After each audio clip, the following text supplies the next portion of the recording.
Hello officers. आप सभी का स्वागत है हमारे साइंस एंड टेक्नोलॉजी के लेक्चर सीरीज में। देखो, ऑलरेडी हम लोगों ने इकोनॉमिक्स, पॉलिटी और ज्योग्राफी कर लिया, ठीक है। और हमारा जो शेड्यूल है, उस शेड्यूल में हम लोग ऑन टाइम चल रहा है, ठीक है। लेकिन आज हम लोग क्या करने वाले हैं, आज हम लोग साइंस एंड टेक को स्टार्ट करने वाले हैं। एंड उसका जो पहला टॉपिक है, बायोटेक्नोलॉजी, वो हम लोगों का आज से स्टार्ट होता है, ठीक है। जिसमें हम लोग सबसे पहले क्या करेंगे, बेसिक्स ऑफ बायोलॉजी को समझेंगे, ठीक है। अभी देखो, बेसिक्स ऑफ बायोलॉजी को करने के लिए आपको क्या चीज जरूरी होता है। सबसे पहले आपके लिए जो जरूरी चीज है वो है एनसीईआरटी, ठीक है। यहाँ पे क्या होगा कि आप एनसीईआरटी को अच्छे से करोगे, ठीक है। एंड उसके बाद फिर आप बायोलॉजी को समझ पाओ, उसके बाद आप बायोटेक्नोलॉजी को समझ पाओगे, ठीक है। तो स्टार्ट करते हैं हमारा आज का पहला टॉपिक, बेसिक्स ऑफ बायोलॉजी का। What is life? लाइफ क्या होता है, ठीक है। देखो, अगर आप सिंपल सोचने का ट्राई करो कि अगर आप एक स्टोन को, ठीक है, मतलब कि एक पत्थर को रोज पानी दो, तो क्या वो पत्थर का साइज अगर अभी ये है, तो क्या ये इतना बड़ा हो जाएगा? इससे बड़ा हो जाएगा?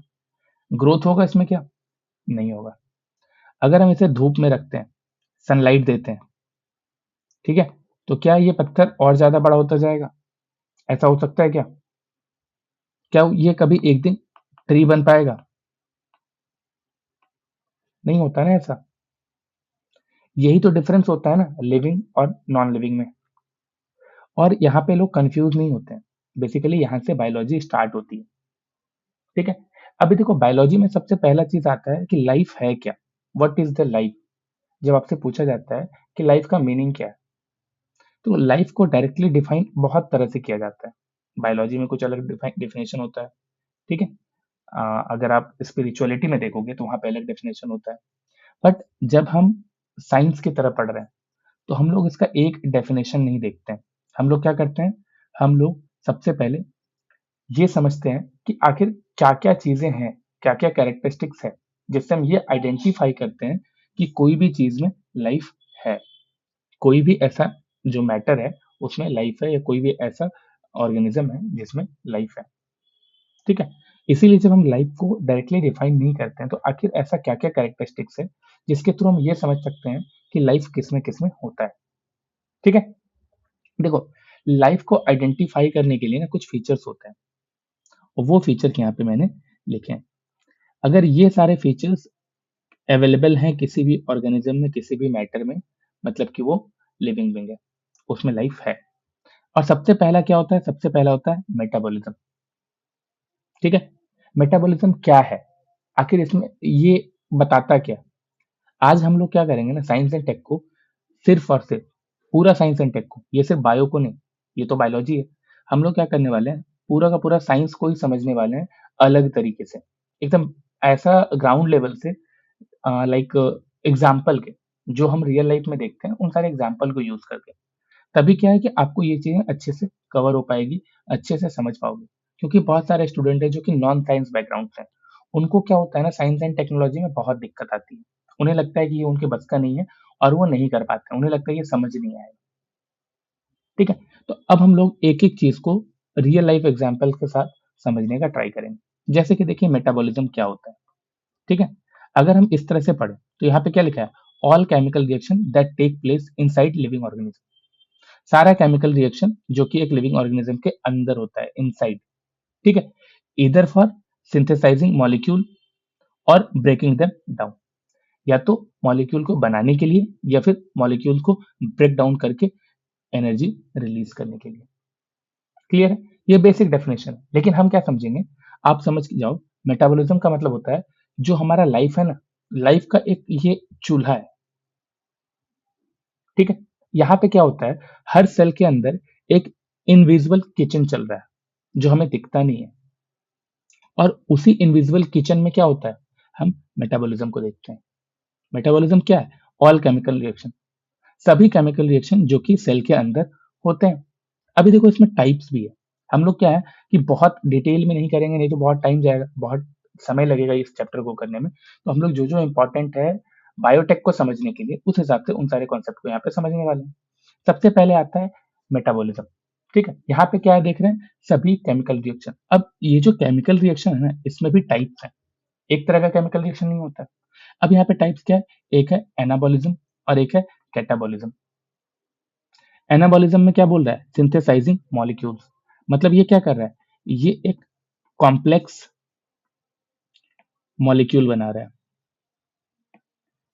ठीक है, जैसे कि इसका एग्जांपल हो सकता है जो हम लोग प्रोटीन सिंथेसिस पढ़ते हैं, ये किसका एग्जांपल है, ये एनाबॉलिज्म का एग्जांपल है।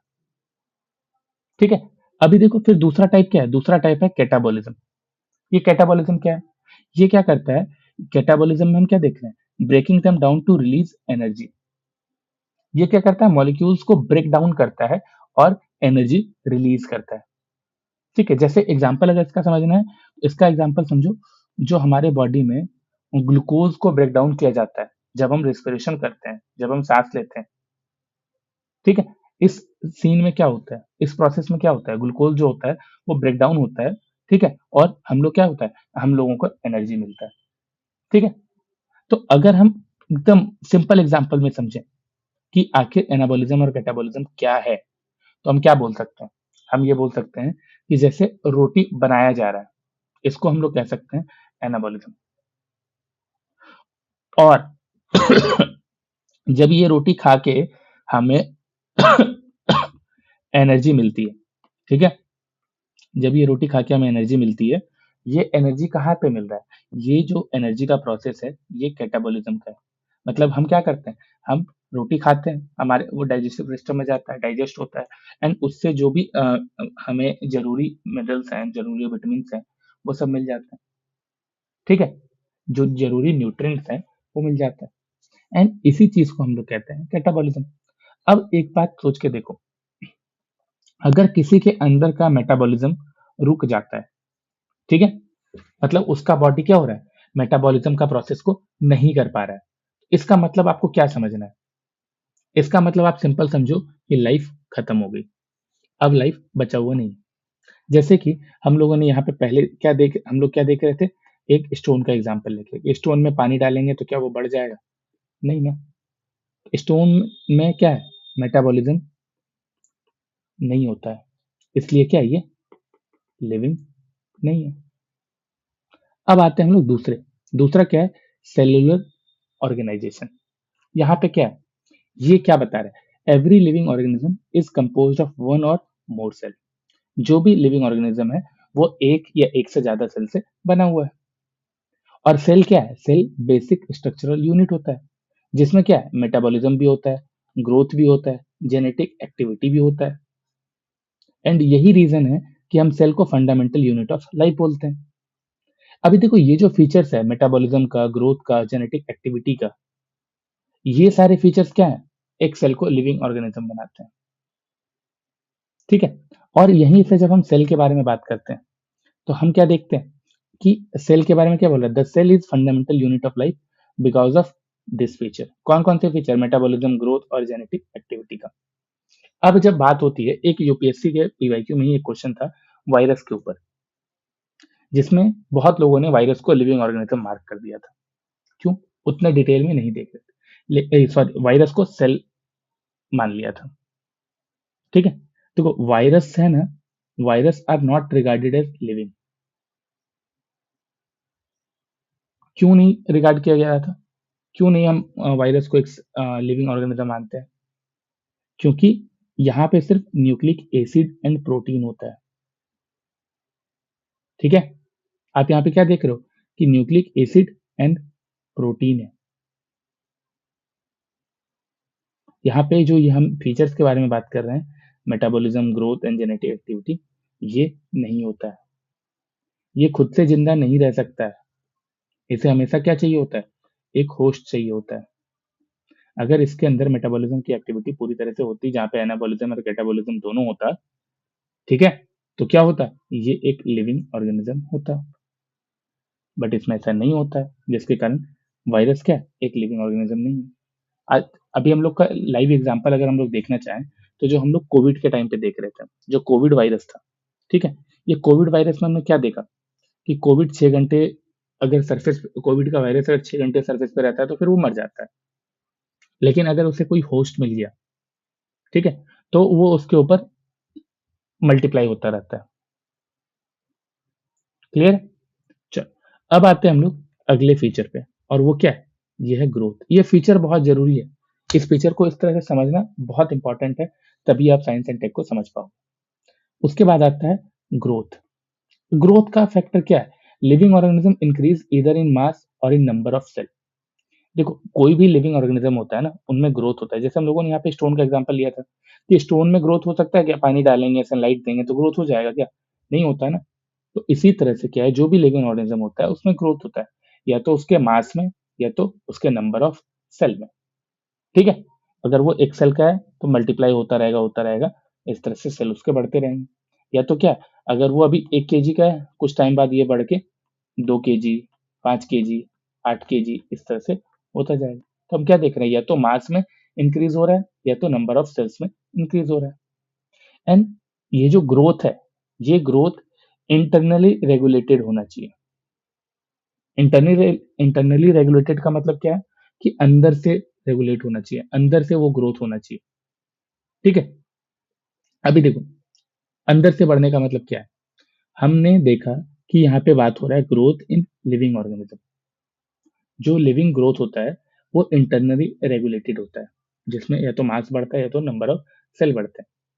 देखो, जो छोटा बच्चा होता है, बच्चा जब बड़ा होता है उसका हाइट बढ़ता जाता है। क्यों? क्योंकि उसका सेल का डिवीजन हो रहा है, मल्टीप्लाई होता जा रहा है। लेकिन अगर हम यहाँ पे रॉक रख देते हैं, एक स्टोन रख देते हैं सब, ठीक है, तो ये स्टोन क्या, अभी इतना छोटा है, अपने आप इतना बड़ा हो जाएगा क्या? इंटरनली नहीं होगा। इसके साथ साथ हमें क्या करना होगा, कि सबसे बड़ी बात, स्टोन को हम खुद से बड़ा नहीं कर सकते। ठीक है? इसको बड़ा करने के लिए क्या, बाहर से इसके साथ कोई दूसरा स्टोन जोड़ना पड़ेगा, जिससे उसका साइज बड़ा हो जाएगा। तो ये क्या है? ये तो एक्सटर्नल काम चीजें हो गई। ठीक है? लेकिन यहाँ पे क्या है, इंटरनली रेगुलेटेड होना चाहिए। ठीक है? And does not occur due to accumulation from external deposit. ये चीज को भी आपको ध्यान में रखना है, कि बाहर से चीजों को लाके हम यहाँ पे उसके नंबर्स ऑफ सेल और साइज को बड़ा कर रहे हैं। ठीक है? तो ये ग्रोथ में नहीं आता है। अभी देखो, अभी जस्ट हम लोगों ने देखा ना, कि वायरस इतना ज्यादा कंट्रोवर्शियल होता है कि हम इसे लिविंग ऑर्गेनिज्म नहीं मानते। अभी भी देखो, क्या पता आने वाले टाइम पे टेक्नोलॉजी कुछ बढ़ जाए, कुछ और फीचर्स ऐड किए जाए जिसके कारण हम इसको वायरस, लेकिन अभी फिलहाल हम लोग इसको लिविंग ऑर्गेनिज्म नहीं मानते। क्यों? अभी देखो, इसके लिए ना, जब हम लोग और भी न्यूक्लियस पढ़ेंगे, जब उसमें जेनेटिक मटेरियल मतलब कि डीएनए, आरएनए, इन सब के बारे में पढ़ेंगे, प्रोटीन कोटिंग के बारे में पढ़ेंगे, तब वो सब समझ में आएगा कि वायरस के पास जेनेटिक मटेरियल भी होता है, प्रोटीन कोट भी होता है, लेकिन उसके पास ना एक प्रॉपर सेल का जो स्ट्रक्चर है, ये नहीं होता है। इसके पास कोई मेटाबॉलिज्म नहीं होता है। इसीलिए वायरस इंडिपेंडेंट लाइफ नहीं जी सकता। उसे हमेशा कोई ना कोई होस्ट चाहिए होता है। वो होस्ट सेल के अंदर ही एक्टिव होता है। इसलिए वायरस को हम लोग कंप्लीटली लिविंग नहीं मानते। क्लियर? ये सारे फीचर्स इतने इंपॉर्टेंट हो जाते हैं कि यहाँ से ऐसे डायरेक्ट क्वेश्चन आ रहे हैं। अब देखो, ये क्वेश्चन बहुत सिंपल था। अगर आप ये चीज पहले से जान जाते कि क्या क्या फीचर्स जरूरी है, तो कभी दिक्कत नहीं आती। अब देखो, अब आता है बात रिप्रोडक्शन का। ठीक है? अभी देखो, जो फीचर्स है ना, इसको डिटेल में समझना जरूरी है। उसके बाद चीजों को हम लोग बहुत फास्ट ले जाएंगे, क्योंकि बहुत हमारे पास टाइम नहीं है, लेक्चर को भी छोटा बनाना है। देखो, अब आती है रिप्रोडक्शन की बात। रिप्रोडक्शन में क्या है, यहाँ पे living organism produce new individual. यहाँ पे न्यू इंडिविजुअल्स बन रहे हैं। जैसे कि देखो, अगर हम काव की बात करें, काव क्या देता है? बछड़ा को जन्म देता है, जिसको हम लोग काफ बोलते हैं। ठीक है? अगर हम प्लांट को ले लें, प्लांट क्या प्रोड्यूस करता है? सीड प्रोड्यूस करता है, एंड उस सीड से फिर एक प्लांट हो सकता है। ठीक है? यहाँ पे आपको इंपॉर्टेंट चीज है क्या समझना है, यहाँ पे आपको ये समझना है कि न्यू इंडिविजुअल का प्रोडक्शन होना चाहिए। Even organism that do not reproduce, for example Sterlite worker बीज। यहाँ जो वर्कर बीज होते हैं, आपने मधुमक्खी के बारे में पढ़ा होगा ना, जो मधुमक्खी होती है ना, जो स्टराइल बीज होती है, वो प्रोड्यूस नहीं करती है, वो सिर्फ काम कर रही है। प्रोड्यूस कौन कर रहा है? जो क्वीन होती है। लेकिन फिर भी हम उसे क्या होता है, एक लिविंग ऑर्गेनिज्म मानते हैं। Are still consider living since other life process continue. Reproduction होना और नहीं होना दोनों चीजें हो सकती है, लेकिन मेटाबॉलिज्म का होना बहुत जरूरी है। ठीक है, अगर रिप्रोडक्शन नहीं भी कर रहा है तो भी हम उसे लिविंग ऑर्गेनिज्म कंसिडर कर रहे हैं, जैसे कि यहाँ पे वर्कर बीज का एग्जांपल है। तो इस तरह से चीजों में कंफ्यूज नहीं होना है। फिर आता है रिस्पॉन्स टू स्टिमुली। ठीक है, अभी देखो क्या है, all living organism have ability to sense and react to changes occurring in their strong surrounding. जितने लिविंग ऑर्गेनिज्म हैं उनके पास ये एबिलिटी होती है कि वो उनके आसपास में जो भी चीजें हो रही है, ठीक है, जो भी एक्सटर्नल या इंटरनल चेंजेस हो रहे हैं उसको वो क्या कर पाता है, उससे बेसिकली उसको फील कर पाता है एंड उसका रिएक्शन दे सकता है। जैसे देखो, अगर आप गर्म चीज को टच करोगे, अगर आपने हीट को टच किया तो आपका हाथ जलता है ना, आप फील कर पाते हो ना, अब उस तुरंत ही हाथ पीछे कर लेते हो ना। ऐसा तो नहीं है जल रहा है फिर भी हाथ रखे हुए, रिएक्शन क्या है, लगा कि जल रहा है हाथ हटा लिया। अगर आप देखो, लाइट बहुत ज्यादा है, ब्राइट लाइट है, आप जब सन को देखते हो तो क्या आप खुली आंखों से सन को देख पाते हो? नहीं देख पाते हो ना। क्यों नहीं देख पाते हो?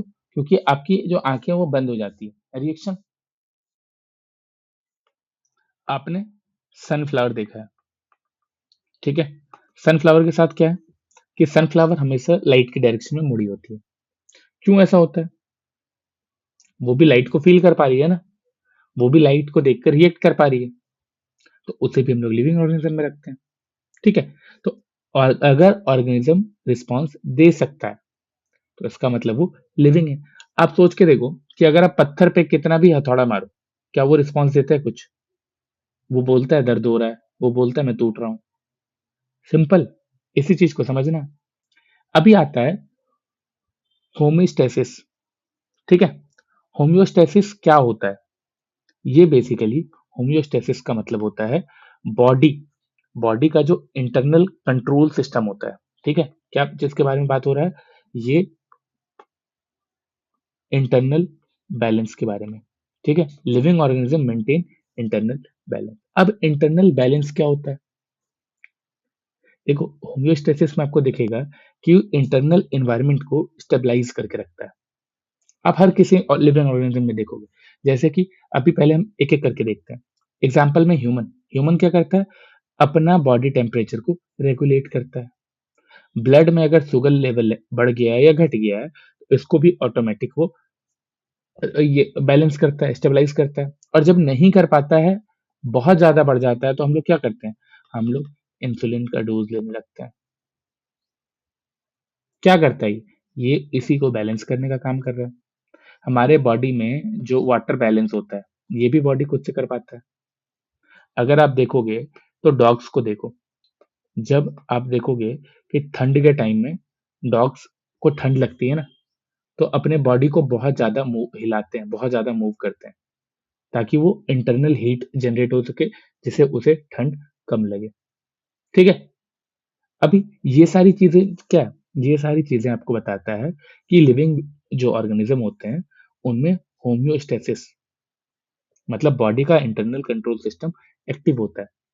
एग्जाम्पल में देखो ना, जैसे हमने ह्यूमन का बात किया, हमने डॉग्स का बात किया। आप घर में जैसे टैंक लगा हुआ है आपका, वाटर टैंक लगा हुआ है, वाटर टैंक में एक ऑटोमेटिक वेल्व होता है। ठीक है, जब वाटर लेवल कम होता है तो ये वेल्व क्या होता है, ओपन होता है। और जब वाटर लेवल मेरा फुल होता है तो वो वेल्व क्या होता है, क्लोज हो जाता है। वैसे ही बॉडी खुद को कंट्रोल करती है। और होम्योस्टेसिस के बिना लाइफ क्या है, लाइफ इम्पॉसिबल है। यहाँ पे सर्वाइवल जो है ये पॉसिबल नहीं है। ठीक है, तो यहाँ पे हम लोगों ने क्या किया, यहाँ पे हम लोगों ने कुछ कुछ फीचर्स देखे जो कि एक लिविंग ऑर्गेनिज्म में होते हैं। ठीक है, और ये सारे फीचर्स बहुत ही ज्यादा इंपॉर्टेंट है। उसके बाद आते हैं हम लोग ऑर्गेनाइजेशन ऑफ लाइफ। ये जो हमारा लाइफ सिस्टम है ना, इसका ऑर्गेनाइजेशन कैसा है, इसका जो लेवल ऑफ ऑर्गेनाइजेशन देखोगे इन बायोलॉजी। ठीक है, हम यहाँ पे क्या देख रहे हैं, यहाँ पे हम हायरार्की देख रहे हैं। सबसे पहले आप लोगों को अगर ज्योग्राफी याद होगा तो सबसे पहले जब यूनिवर्स बना था तो एटॉमिक फॉर्मेशन स्टार्ट हुआ था, एटम्स बनने स्टार्ट हुए थे। एटम से क्या हुआ, एटम से मॉलिक्यूल्स बने। ठीक है, मॉलिक्यूल्स, मॉलिक्यूल से क्या हुआ, मैक्रो मॉलिक्यूल्स बने। उनसे क्या बने, उनसे सेल बने। सेल से क्या बना, सेल से टिश्यू बना। टिश्यू से क्या बना, ऑर्गन्स बने। ऑर्गन से क्या बना, एक ऑर्गन सिस्टम बना। इससे क्या बना, एक ऑर्गेनिज्म बना। इससे क्या बना, एक पॉपुलेशन बना। पॉपुलेशन मिलके क्या बनाया, एक कम्युनिटी बनाई। एक कम्युनिटी से क्या बना, इकोसिस्टम बना। इकोसिस्टम से क्या बना, बायोस्फीयर। ये एक हायरार्की है बायोलॉजी में, जिसे आपको समझना है। ठीक है, अभी देखो यहाँ पे हर चीज का एग्जाम्पल लिखा हुआ है। एटम का एग्जाम्पल लिखा हुआ है, लिथियम। ठीक है, अब यहाँ से मॉलिक्यूल बने, तो देखो H2O, वाटर मॉलिक्यूल। उससे मैक्रो मॉलिक्यूल बने, जैसे यहाँ पे डीएनए एग्जाम्पल में दिया हुआ है, सेल का एग्जाम्पल दिया हुआ है, टिश्यू का एग्जाम्पल दिया हुआ है। ठीक है, ऑर्गन का एग्जाम्पल दिया हुआ है। ब्रेन ले लो, किडनी ले लो, हार्ट ले लो, ये सारी चीजें क्या है, ऑर्गन से। ठीक, तो आपको यहाँ पे दिख रहा है ये लेवल्स हैं। ठीक है, अब जब हम इस लेवल को समझ जाते हैं, ठीक है, आप एक चीज देखोगे कि जैसे जैसे हम इस हायरार्की में नीचे आते जा रहे हैं, ठीक है, तो कॉम्प्लेक्सिटी बढ़ती जा रही है। ठीक है, कॉम्प्लेक्सिटी क्या है, ये बढ़ती जा रही है। अभी ये जो कॉम्प्लेक्सिटी है, ये कॉम्प्लेक्सिटी क्यों बढ़ रही है। एटम क्या है, सिंगल। इसमें क्या क्या फीचर्स हो सकते हैं, कुछ नहीं। इसमें पढ़ने के लिए क्या हो सकता है हमारे पास, बहुत रेयर चीज, बस बेसिक फंडामेंटल यूनिट हम समझ सकते हैं इसको। ठीक है, जिससे आप मॉलिक्यूल, मॉलिक्यूल से मैटर, इस तरह की चीजें बनेगी। लेकिन जैसे जैसे हम नीचे आते हैं, जैसे देखो ऑर्गेनिज्म बना है। ठीक है, एक ऑर्गेनिज्म के अंदर, ये ऑर्गेनिज्म लिविंग है। तो अब इसके साथ साथ आपको क्या क्या देखने को मिलता है, जो लिविंग ऑर्गेनिज्म होते हैं, इसमें आप देखते हो कौन कौन से फीचर्स हैं जो कि होने चाहिए। तो यहाँ पे metabolism, cellular organisation, growth, reproduction, response to stimuli, homeostasis, ये सब होने बहुत जरूरी है। अब यहाँ से जो चीजें स्टार्ट होती है वो होता है सेल से। जो बेसिक फंडामेंटल यूनिट है वो हमारा सेल। बायोलॉजी हमारा यहाँ से स्टार्ट होता है। अभी तक जो हम पढ़ रहे थे वो बेसिक था, जिससे कि आपको बायोलॉजी समझ में आने लगे। अभी तक बायोलॉजी समझ क्यों नहीं आती थी, क्योंकि हमने इस तरह से नहीं देखा था, मतलब सिंपल करके नहीं देखा था। तरीका तो बहुत है, बहुत कोई पढ़ाते हैं, अच्छा भी पढ़ते हैं। ठीक है, बट हमें क्या करना है, इसको जितना सिंपलर बना सकते हैं अपने समझने लायक, हम उतना बनाएंगे। ठीक है, अब बात करते हैं सेल का, जो कि फंडामेंटल यूनिट ऑफ लाइफ होता है।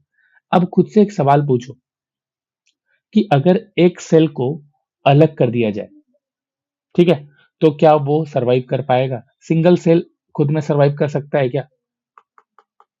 तो जी हाँ, क्यों कर सकता है, क्योंकि एक लिविंग ऑर्गेनिज्म होता है। Example, amoeba. जो अमीबा होता है, ये क्या है, सिंगल सेलुलर ऑर्गेनिज्म है। ये तो सरवाइव कर पा रहा है, ये न्यूट्रिशन भी लेता है, रिस्पिरेशन भी करता है, एक्सक्रीशन भी करता है, प्रोटीन सिंथेसिस भी करता है। इसलिए जो सिंगल सेल होते हैं, इसे फंडामेंटल यूनिट ऑफ लाइफ क्यों बोल रहे हैं। स्मॉलेस्ट इंडिपेंडेंट लिविंग यूनिट भी हो सकता है एक सेल।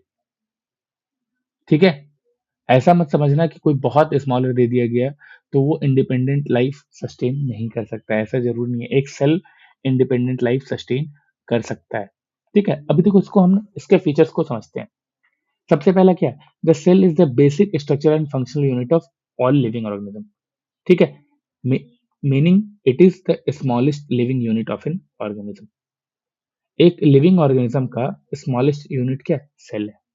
अभी देखो इसे फंडामेंटल क्यों बोला गया, ये भी क्वेश्चन आपके दिमाग में आएगा। तो क्यों, देखो यूनिसेलुलर ऑर्गेनिज्म जो होते हैं, those consisting a single cell are capable of independent existence, जिसका एग्जांपल हम लोगों ने अमीबा देखा। Carrying out essential life activity such as respiration, obtaining nutrition, removal of waste material and synthesising new proteins. हमने nutrition भी देखा, हमने respiration भी देखा, हमने एक्सक्रीशन भी देखा, हमने प्रोटीन सिंथेसिस भी देखा, जो कि एक सिंगल सेल कर सकता है। इससे क्या पता चलता है कि cell is the smallest unit capable of performing all the life process. Clear है, अगर आप ये समझ जा रहे हो तो आप बहुत अच्छा कर रहे हो, आप बहुत अच्छा और कर सकते हो। क्लियर, अब देखो, every living organism ranging from bacteria to human, it composed of cell. कोई भी लिविंग ऑर्गेनिज्म, चाहे वो एक बैक्टीरिया हो, चाहे वो 5-6 फीट का इंसान हो, वो किससे बना है, तो वो सेल से बना है। ठीक है। अगर हम इतना समझ गए तो अब ना हम इंपॉर्टेंट डिस्कवरीज देखते हैं। आखिर ये सारी जो बातें यहाँ पे बोली जा रही है, ये बातें किस बेसिस पे बोली जा रही है? कुछ तो बात होगी। तो इसी में ना इंपॉर्टेंट डिस्कवरीज देखते हैं हम लोग। सबसे पहले देखते हैं डिस्कवरी ऑफ सेल 1665 में। रॉबर्ट हुक, जिसको हम लोग फादर ऑफ साइटोलॉजी भी कहते हैं, ये एक ब्रांच है साइंस का दैट स्टडीज सेल। साइटोलॉजी क्या है? एक ब्रांच है। अभी देखो यहाँ पे क्या होता है ना, कि जो रॉबर्ट हुक होते हैं, वो क्या करते हैं, वो एक कॉर्क को, ठीक है, एक थिन स्लाइस ऑफ कॉर्क को माइक्रोस्कोप में देखते हैं। उस टाइम पे माइक्रोस्कोप आज के टाइम के माइक्रोस्कोप की तरह नहीं था। उस टाइम पे जो माइक्रोस्कोप थे वो बहुत बेसिक थे, और उन्होंने वो खुद ही बनाया था लेंसेज को यूज कर करके। तो उन्हें उस स्लाइस ऑफ कॉर्क में क्या होता है, एक हनीकॉम जैसा स्ट्रक्चर दिखता है, जिसका नाम वो क्या कहते हैं, सेल। ठीक है, यहाँ देखो हनीकॉम स्ट्रक्चर दिखता है, हेक्सागोनल कंपार्टमेंट, तो इसी को वो सेल बोल देते हैं। और ये कब हो रहा है, ये 1665 में हो रहा है। और देखो यहाँ पे ये भी लिखा है माइक्रोस्कोप डिजाइन बाय हिमसेल्फ। तो इन्होंने अपने ऑब्जर्वेशन के थ्रू एक जो बॉक्स लाइक स्ट्रक्चर देखा, उसे इन्होंने सेल बोल दिया। और ये फर्स्ट टाइम था जब कोई ये ऑब्जर्व कर रहा था कि लिविंग ऑर्गेनिज्म जो होते हैं वो एक सेपरेट यूनिट से बने होते हैं। ठीक है, यही रीजन है कि आज हम लोग सेल को समझ पा रहे हैं। और उसके बाद क्या होता है, सेल का तो अब देख ले रहे हो यहाँ पे, लेकिन क्या ये सेल अभी भी लिविंग था? नहीं था, क्योंकि इन्होंने एक थिन स्लाइस ऑफ कॉर्क को देखा था। तो सबसे पहले डिस्कवरी ऑफ लिविंग सेल का डिस्कवरी कब होता है, उसी के कुछ टाइम बाद, लगभग लगभग 8-9 साल बाद, 1674 में एंटोन वॉन ल्यूवोंग जो है, ठीक है, ये क्या करते हैं, ये देखते हैं, इन्हें फादर ऑफ बैक्टीरियोलॉजी भी कहते हैं। ये क्या करते हैं, ये बैक्टीरिया और प्रोटोजोआ को देखते हैं। फर्स्ट टाइम था कि जब कोई माइक्रोस्कोप के थ्रू एक लिविंग ऑर्गेनिज्म को, एक लिविंग सेल को देख रहा था। ठीक है, तो इसीलिए आप ये मत चले जाना कि सेल की डिस्कवरी में तो चले जाओगे, लेकिन लिविंग सेल लिखा होगा तो फिर आपको इनके पास आना होगा, Anton van Leeuwenhoek. Sorry मेरा प्रोनाउंसिएशन इस मामले में, साइंस में तो आपको दिखेगा कि बहुत ही गंदा है। क्लियर? अब आता है डिस्कवरी ऑफ न्यूक्लियस। देखो कितने टाइम के बाद, 1674 से 1831। क्यों क्यों नहीं हो पाया था? Because of technology. इस टाइम तक जो हमारे पास माइक्रोस्कोप थे वो इतने एडवांस नहीं थे। बट 1831 में हम क्या देखते हैं, रॉबर्ट ब्राउन, इन्होंने न्यूक्लियस डिस्कवर किया। ठीक है, इन्होंने उस टाइम पे एक टर्म दिया, प्रोटोप्लाज्म। ठीक है, the term protoplasm was introduced by Purkinje in 1839 to describe the fluid content of the cell. Cell के अंदर जो फ्लूइड कंटेंट होता है उस चीज को डिस्क्राइब करने के लिए।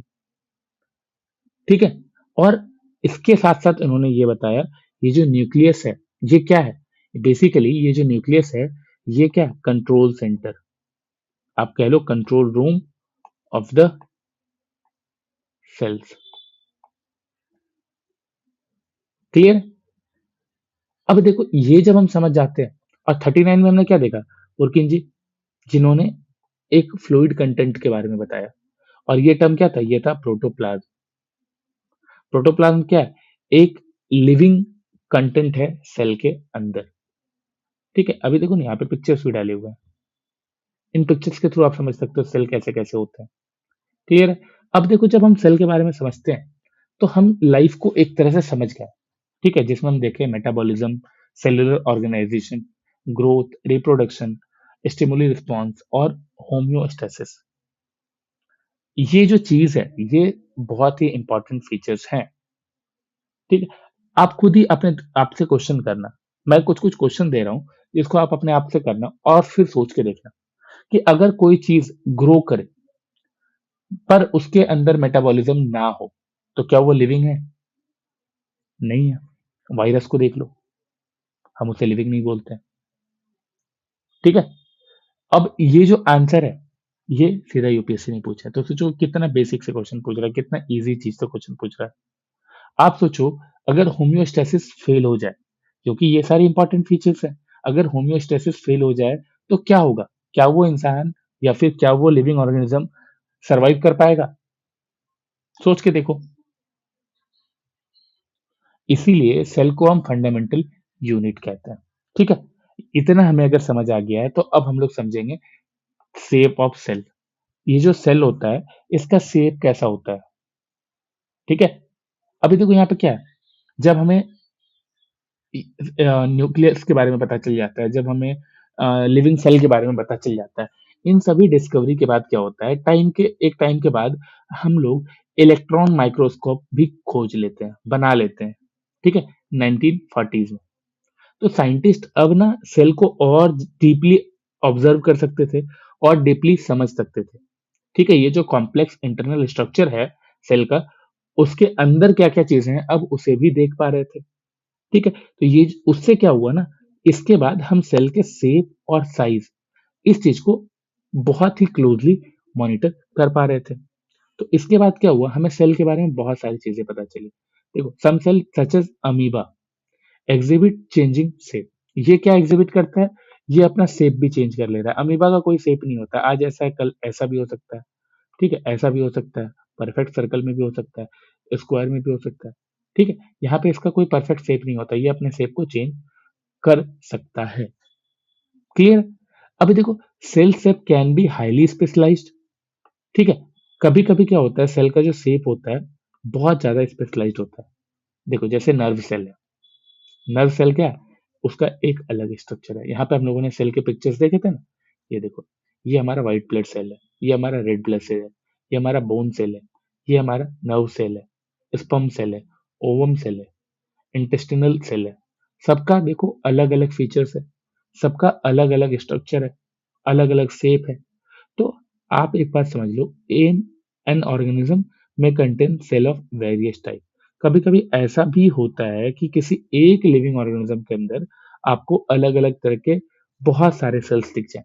जैसे एग्जांपल में देखो, ह्यूमन बॉडी है, यहाँ पे क्या मल्टीपल काइंड्स ऑफ सेल होते हैं। जैसे देखो example, bone cell, red blood cell, white blood cell, nerve cell, ovum, sperm, intestinal cell.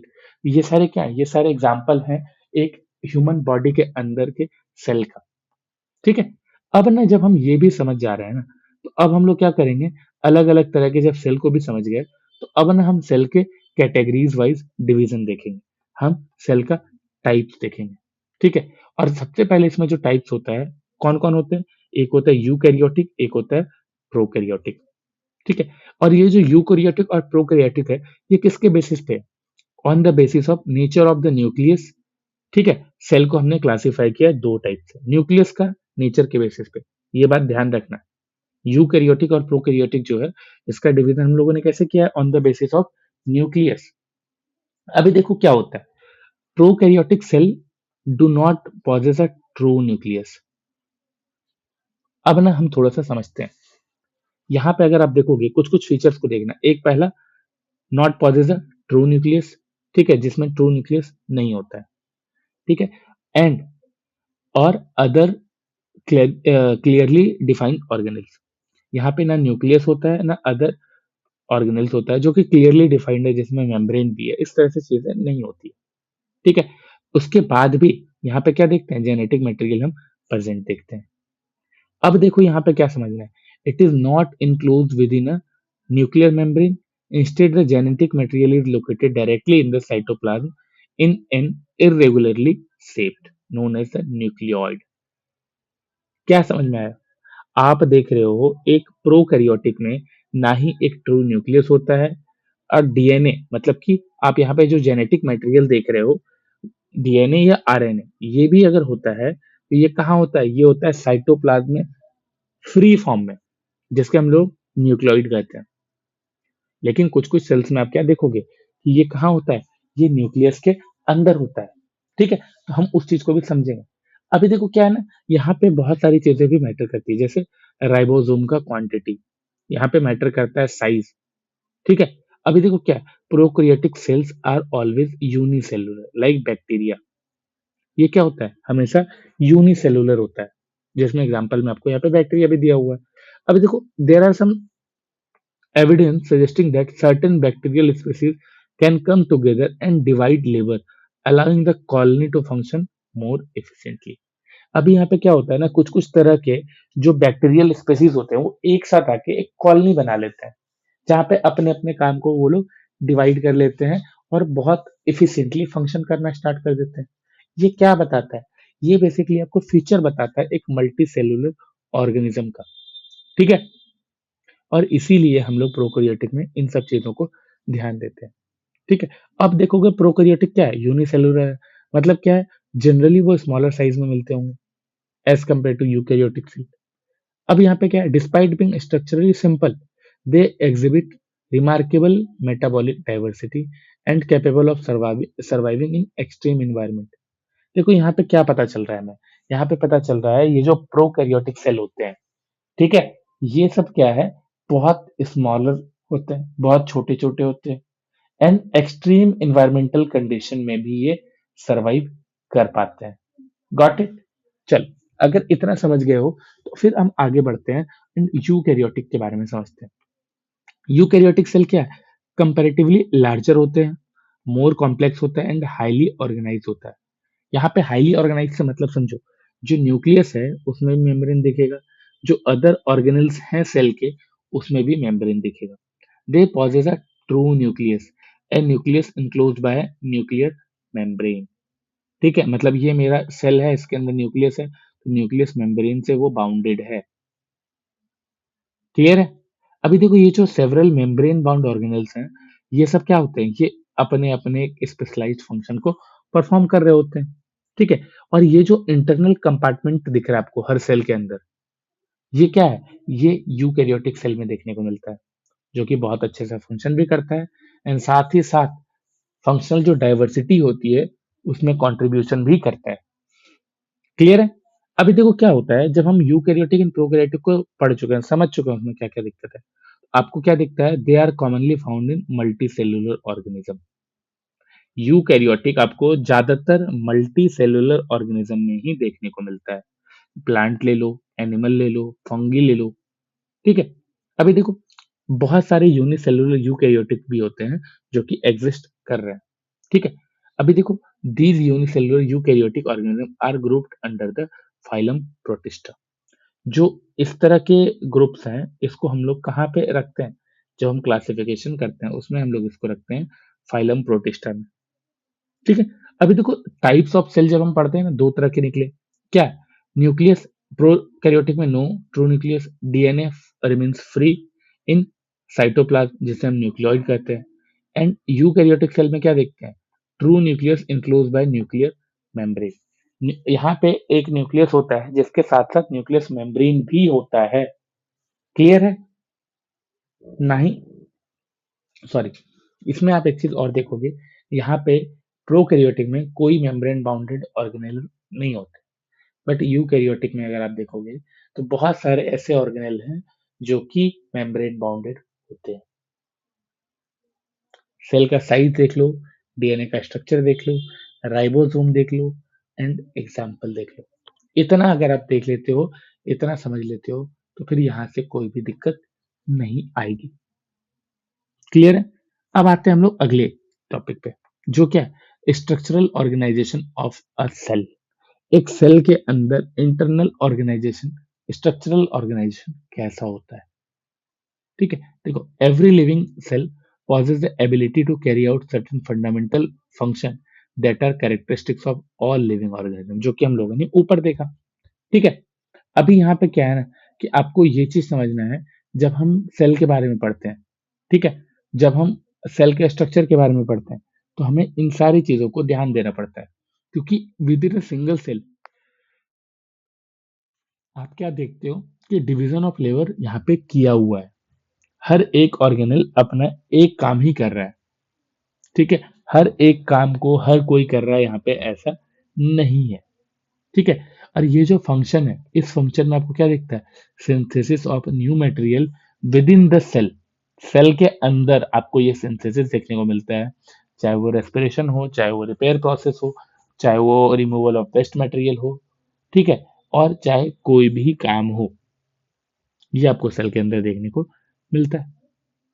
अब देखो यहाँ पे समझो, अब देखो, all these organelles collectively form the basic structural and functional unit जिसे हम सेल कहते हैं। अभी देखो यहाँ पे क्या है ना कि ऑर्गेनेल्स भी हैं, ठीक है, एंड ये सारे ऑर्गेनेल्स मिलके क्या बनाते हैं, एक बेसिक एंड फंक्शनल यूनिट, ठीक है। अभी देखो आपको यहाँ पे एक चीज और समझ में आएगा। It is interesting to note that in general all cell are found to contain the same organelles regardless of their function or the type of organism in which they occur, ठीक है। यहाँ पे क्या है कि कोई भी साइज हो, किसी भी तरह का सेल हो, आपको यहाँ पे सेम ऑर्गेनल्स देखने को मिलते हैं, ठीक है। और ये जो ऑर्गेनल्स हैं, ये क्या फंक्शन, क्या है फंक्शन भी सेम कर रहे हैं। अभी इसी चीज को अलग अलग पार्ट में हम लोग यहाँ पे देखने वाले हैं। अभी क्या है, सबसे पहले हम लोगों ने क्या किया, तीन ब्रॉड कंपोनेंट देखे सेल के। इसमें से सबसे पहला क्या है, सबसे पहला है प्लाज्मा मेम्ब्रेन ऑफ, ठीक है, और इसे हम सेल मेम्ब्रेन भी कहते हैं। फिर है न्यूक्लियस एंड फिर है साइटोप्लाज्म। तो हम लोग एक एक करके तीनों के तीनों चीजों को समझने वाले हैं, ठीक है। अभी सबसे पहला इसमें क्या है, सबसे पहला इसमें प्लाज्मा मेम्ब्रेन, ठीक है। अभी देखो प्लाज्मा मेम्ब्रेन का जो स्ट्रक्चर होता है, ये कैसा होता है, द सेल मेम्ब्रेन और you can say plasma membrane form the outermost boundary of the cell. मतलब अगर ये सेल है, ठीक है, तो इसका सबसे लास्ट वाला बाउंड्री, आउटर मोस्ट बाउंड्री, ठीक है, and separate the internal content of the cell from external environment. ये जो लाइन है, ये जो बाउंड्री है, ये क्या करता है, इंटरनल कंटेंट और एक्सटर्नल सराउंडिंग, इन दोनों को सेपरेट कर रहा है, ठीक है। अभी देखो ये जो सिंगल सा लाइन दिख रहा है, इस लाइन को भी अगर हम देखेंगे, ये देखो सेल वॉल यहाँ पे, सेल मेम्ब्रेन कहाँ पे है, देखो ये देखो, ये क्या है, ये हमारा प्लाज्मा मेम्ब्रेन। और ये क्या है, ये आउटर मोस्ट बाउंड्री के बारे में बात कर रहा है। मतलब क्या, ये जो आपको बाउंड्री दिख रही है ग्रीन कलर की, हम इसके बारे में बात कर रहे हैं, ठीक है। आउटर मोस्ट पार्ट को हम क्या बोलते हैं, आउटर मोस्ट पार्ट को हम सेल मेम्ब्रेन कहते हैं, ठीक है। अभी देखो सेल मेम्ब्रेन क्या कर रहा है, ये आउटर मोस्ट पार्ट है, इसका मतलब क्या है, ये एक गेट की तरह है। किला देखा है ना, ठीक है, एक जो फोर्ट होता है, फोर्ट ये है, इधर अलग अलग सिटीज, मतलब अलग अलग बिल्डिंग्स हैं, और ये बाउंड्री होता है, और यहाँ पे कुछ कुछ गेट्स होते हैं। ये गेट क्या करते हैं, ये गेट अंदर आने वाले और बाहर जाने वाले, इन दोनों चीज को कंट्रोल कर रहा है। उसी तरह से आप देखोगे, ये जो सेल मेम्ब्रेन होता है, इट रेगुलेट्स और allow the entry and exit of certain substances into and out of the cell. Cell के अंदर और बाहर, इन दोनों के बारे में बात कर रहे हैं, ठीक है। At the same time it restrict the movement of some other substances. ये क्या कर रहा है, कोई भी सब्सटेंस का सेल के अंदर एंट्री एंड साथ ही साथ सेल के अंदर का जो भी मतलब कि चीजें हैं, ठीक है, उन सबको बाहर आने के लिए इस चीज को भी रेगुलेट कौन कर रहा है, प्लाज्मा मेम्ब्रेन, ठीक है। और ये जो हमारा प्लाज्मा मेम्ब्रेन होता है ना, इसमें अंदर आना और बाहर आना, ये दोनों चीज को कंट्रोल करने की बात हो रही है, दोनों चीज को रेगुलेट करने की बात हो रही है। इसीलिए आप देखोगे कि हमारा जो सेल मेम्ब्रेन होता है, ये सेल मेम्ब्रेन क्या है, is described as selectively permeable membrane. Selectively permeable membrane का मतलब क्या है, ये उन्हीं चीजों को अंदर जाने देता है या उन्हीं चीजों को बाहर आने देता है जो कि आपको क्या है, सेल के इंटरनल एनवायरनमेंट को बनाए रखने के लिए जरूरी होता है, ठीक है। तो अब देखो यहाँ पे क्या है, सेल ऐसा तो नहीं है कि एकदम रिजिड है, इससे ना कुछ अंदर आ सकता है ना कुछ बाहर जा सकता है, ऐसा तो नहीं। ये सेलेक्टिवली परमिएबल है, यहाँ पे हर कुछ अंदर या हर कुछ बाहर नहीं हो सकता, कुछ चीजों के लिए ये होता है। अभी देखो ये जो सेल मेम्ब्रेन है, इट इज नॉट रिजिड और solid in nature, it is fluid, and इसका जो स्ट्रक्चर आप देखोगे, इसका स्ट्रक्चर होता है फ्लूइड मोजाइक मॉडल में, ठीक है। अभी देखो क्या, ये जो हमारा सेल मेम्ब्रेन, ये दो लेयर्स का बना होता है। क्या क्या होता है, एक देखो, ये जो दो लेयर्स होते हैं, ये दोनों लेयर्स किससे बने होते हैं, ये बने होते हैं फॉस्फोलिपिड से, और इसके साथ साथ प्रोटीन भी एम्बेडेड रहता है इस लेयर के साथ साथ, ठीक है। इसीलिए आप देखोगे cell membrane is also referred as a lipid bilayer. अभी देखो, ये है हमारा सेल मेम्ब्रेन, ठीक है। अब यहाँ पे सेल मेम्ब्रेन को अगर देख पा रहे हो, देखो ये हमारा आउटर सेल मेम्ब्रेन है, मतलब cell membrane outermost layer है। इस आउटर मोस्ट लेयर में क्या है, आपको क्या चीज दिख रहा है? आपको यहाँ पे दो चीजें दिखती है, क्या क्या? दो लेयर दिखते हैं। फॉस्फोलिपिड, फॉस्फोलिपिड जो लेयर है, ये किसके साथ किससे बना होता है? यहाँ देखो, ये रहा। ठीक है, ये हमारा स्ट्रक्चर है सेल मेम्ब्रेन का। आप यहाँ पे क्या देख रहे हो? आप यहाँ पे डबल लेयर देख रहे हो, एक लेयर एंड दूसरा लेयर। और ये जो लेयर्स बने हुए हैं, ये किससे बने? फॉस्फोलिपिड मॉलिक्यूल से। एंड जिसके साथ साथ आपको प्रोटीन मॉलिक्यूल्स भी दिख रहे हैं बीच बीच में, ये प्रोटीन मॉलिक्यूल्स। ठीक है, और इन सब के बीच में चैनल है जहां से इन एंड आउट होता है। क्लियर? अब देखो ये जो चीज हम देखते हैं, ठीक है, ये जो फ्लूइड फ्लूइड मोज़ेक मॉडल है, ये मॉडल क्या बताता है? ये हमें बताता है कि मोज़ेक मॉडल का मतलब होता है कि यहाँ पे आपको दिखता है कि ये फ्लूइड नेचर का होता है। ठीक है, फ्लूइड नेचर का होने का मतलब क्या है? मेम्ब्रेन फ्लेक्सिबल है। मोज़ेक, मोज़ेक क्या है? मतलब प्रोटीन जो है, प्रोटीन अलग अलग एरियाज में सेल मेम्ब्रेन के पास एम्बेडेड है। ठीक है, तो ये चीज हमें फ्लूइड मोज़ेक मॉडल से समझ में आता है। साथ ही साथ हमने देखा कि ये जो लेयर है, ये लेयर क्या होता है? ये लेयर सेलेक्टिवली परमिएबल होता है। क्लियर है? अभी देखो क्या है, जब हम ये समझ जाते हैं तो फिर नेक्स्ट आता है, how does transport of substances occur into the cell. ठीक है, कि जरूरी चीजें हम सेल मेम्ब्रेन के अंदर कैसे पहुंचाते हैं। ठीक है, तो इस चीज को समझते हैं हम लोग। ट्रांसपोर्ट में क्या हो रहा है? The plasma membrane regulate what enters and what exit the cell. Plasma membrane क्या करता है कि सेल के अंदर क्या आना चाहिए और बाहर जाना चाहिए, इसको रेगुलेट कर रहा है। इसके बारे में हम लोगों ने देखा। ठीक है, और ये जो चीज है, ये जो ट्रांसपोर्ट है, ये क्या होता है? दो तरीके से होता है, एक पैसिव ट्रांसपोर्ट और एक एक्टिव ट्रांसपोर्ट। पैसिव ट्रांसपोर्ट में क्या देखते हैं हम लोग? पैसिव ट्रांसपोर्ट में आपको दिखेगा, यहाँ पे जो मॉलिक्यूल्स हैं, ये मॉलिक्यूल्स मूव करते हैं, लेकिन ये जो मॉलिक्यूल्स का मूवमेंट होता है, इसमें किसी भी तरह का सेल्यूलर एनर्जी का यूज नहीं हो रहा। मतलब सेल के अंदर जो एनर्जी बन रही है, इस एनर्जी का यूज हम लोग इस मूवमेंट में नहीं देखते हैं। और इसी एनर्जी को कहते हैं हम लोग एटीपी। अभी देखो, आपके दिमाग में आएगा, सर ये एटीपी का मतलब क्या होता है? देखो, एटीपी का मतलब होता है एडिनोसिन ट्राइफॉस्फेट। ठीक है, ये बेसिकली सेल के अंदर जो एनर्जी बनती है ग्लूकोज फॉर्म में, ठीक है, जो केमिकल रिएक्शन हो रहा है उसके कारण, एंड उसी चीज को हम लोग कहते हैं एटीपी। अब देखो, पैसिव ट्रांसपोर्ट में इस एटीपी का यूज नहीं होता है। क्यों नहीं होता है? क्योंकि यहाँ पे जो मूवमेंट होता है, always occur from a region of higher concentration to a region of lower concentration. मतलब कि देख लो, हाई से लो की तरफ ये मूव करता है। ठीक है, अभी देखो, ये जो मूवमेंट है, इसी मूवमेंट को समझने के लिए हम लोग थोड़ा डिफ्यूजन को समझते हैं। ठीक है, डिफ्यूजन क्या है? Diffusion is the continuous movement of substance from an area of high concentration to an area where concentration is lower. जैसे कि देखो, अगर हम लोग क्या देखते हैं, जैसे ऑक्सीजन है, oxygen enters the cell by diffusion when the concentration of oxygen inside the cell decrease। देखो, ये हमारा सेल है, ठीक है, हम लोग रेस्पिरेशन के थ्रू ऑक्सीजन ले रहे हैं। ऑक्सीजन ये क्या हो रहा है?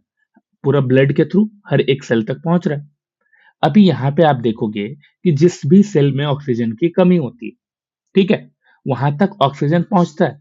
एंड ये जो ऑक्सीजन पहुंचता है, तब आप देखोगे ये ऑक्सीजन किस तरह से पहुंच रहा है? ये ऑक्सीजन पहुंच रहा है थ्रू डिफ्यूजन। मतलब कि जहां भी कमी है, यहाँ पे लो ऑक्सीजन है, बाहर हाई ऑक्सीजन है, तो यहां से ये ऑक्सीजन क्या हो रहा है? यहां तक पहुंच रहा है।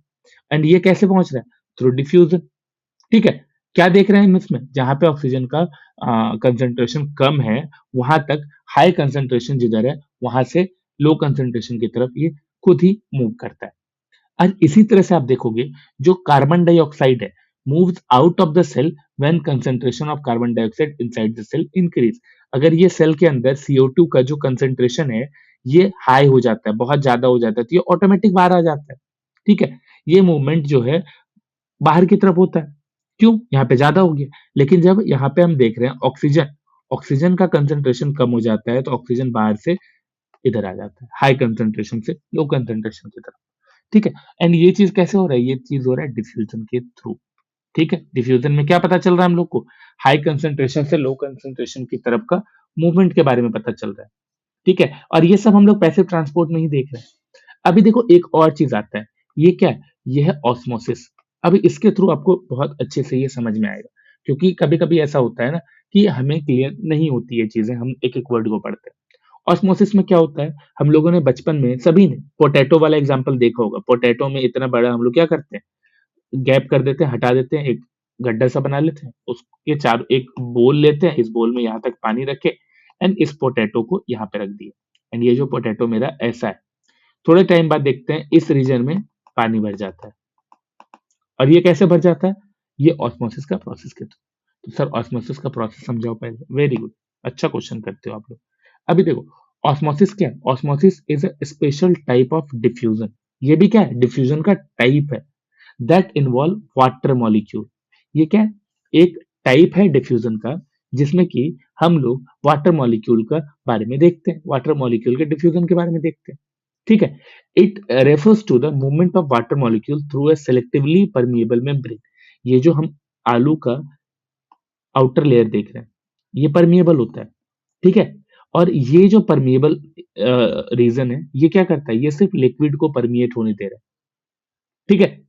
इसीलिए आप देखोगे यहाँ पे वाटर का मूवमेंट यहाँ से यहाँ पहुंच जाता है। इसेंशियली क्या हो रहा है, it is the movement of water from a region of high water concentration. बोल में क्या है, वाटर का कंसंट्रेशन बहुत हाई है, ये वाटर ही है पूरा। और इस एरिया में क्या है, वाटर का कंसंट्रेशन लो है।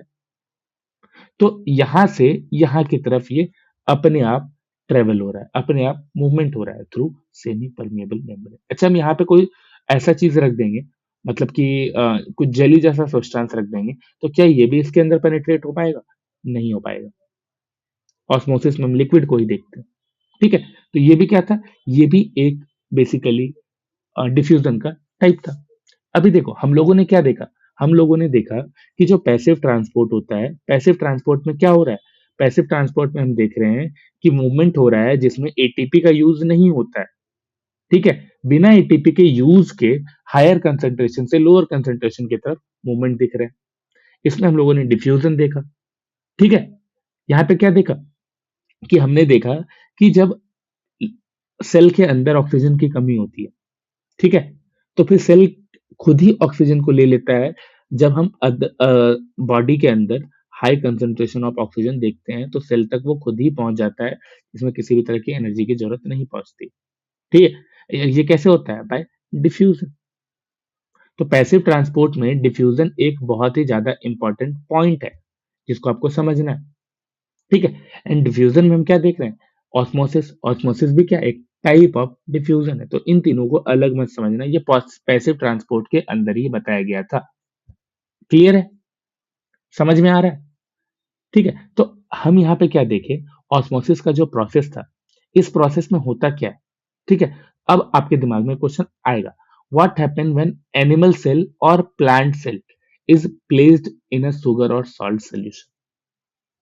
अगर हम एनिमल सेल या प्लांट सेल को एक शुगर या फिर सॉल्ट के सॉल्यूशन में रख देते हैं तो किस तरह से मूवमेंट होता है। ठीक है।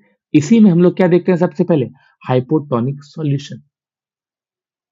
If the surrounding medium has a high concentration of water then the cell solution outside is very dilute, the cell will gain water.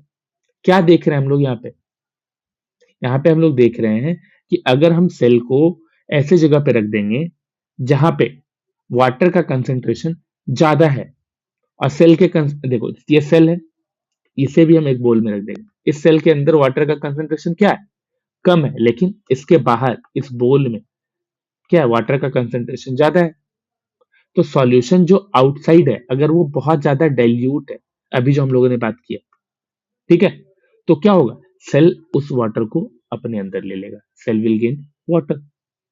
ये क्या है, ये मेरा हाइपोटोनिक सॉल्यूशन। यहाँ पे क्या होता है, अगर आउटसाइड में वाटर कंटेंट ज्यादा है तो सेल उसको कंज्यूम कर लेता है, सेल उसको गेन कर लेता है। ठीक है। अगर इसी चीज में हम क्या देखते हैं, आप इसी चीज में देखोगे, एक आइसोटोनिक सॉल्यूशन होता है। When concentration inside and outside the cell is the same, there is no net movement of water. अगर हम देखेंगे कि सेल के अंदर ऑलरेडी जो कैपेसिटी है उसके हिसाब से वाटर कंसंट्रेशन बहुत है, एंड बाहर आउटसाइड इस बोल के अंदर भी वाटर कंसंट्रेशन अगर ज्यादा है, दोनों तरफ वाटर वाटर कंसंट्रेशन हाई है, तो हम किसी भी तरह का मूवमेंट नहीं देखते। लेकिन हाइपरटोनिक में क्या देखे, हाई से लो की तरफ ये हो जाता है। ठीक है, अभी देखो क्या है कि हाइपरटोनिक सॉल्यूशन में हम क्या देखते हैं, if the surrounding medium has a lower concentration of water. अगर ये मेरा सेल है, लेकिन इसके सराउंडिंग रीजन में क्या है, वाटर का कंसंट्रेशन बहुत ही ज्यादा लो है। ठीक है, तो आप यहाँ पे देखना, यहाँ पे क्या होता है, meaning the solution is very, solution is highly concentrated, the cell will lose water through osmosis. Cell क्या करेगा, वाटर को लूज कर देगा। क्यों, आउटर एरिया में क्या देख रहे हैं, वाटर का कंसंट्रेशन कम है, तो सेल क्या होगा, अपना वाटर भी धीरे धीरे करके लूज करने लगेगा। क्यों, हाई से लो की तरफ ये मूव होता है। तो ऐसे कंडीशन में क्या होगा, इसी चीज को हम लोग हाइपरटोनिक कहते हैं।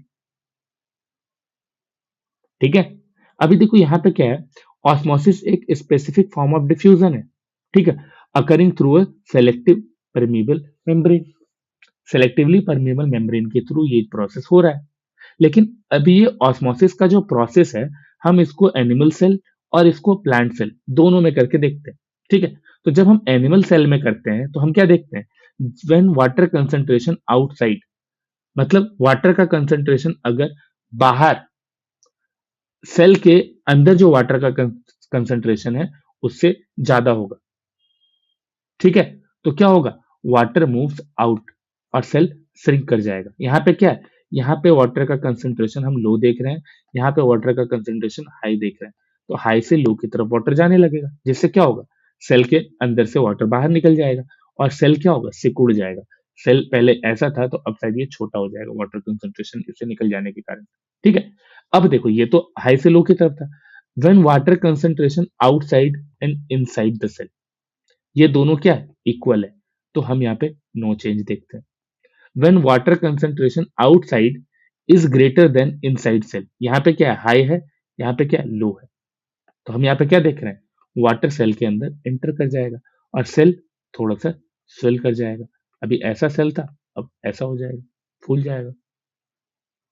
ठीक है, ये जब हम प्लांट सेल के साथ कर रहे हैं, सॉरी एनिमल सेल के साथ कर रहे हैं, अब हम प्लांट सेल के साथ भी करके देखते हैं।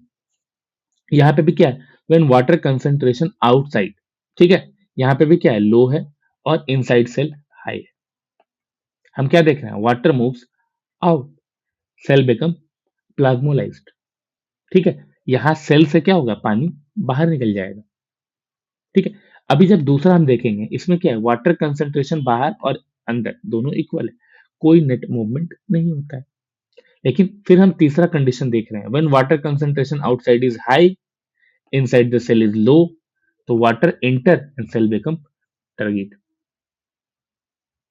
क्लियर है, तो यही चीज आपको समझना है, ये कैसे हो रहा है। क्लियर, अभी देखो, अगर हम ऑस्मोसिस का एग्जांपल डेली लाइफ में देखते हैं, तो हम क्या देखते हैं कि जो यूनिसेलुलर है, वो fresh water, unicellular fresh water organism जो होते हैं, एंड ज्यादातर सेल्स, ठीक है, tend to gain water by osmosis. ज्यादातर सेल्स में जो वाटर है वो ऑस्मोसिस के प्रोसेस के थ्रू जाता है।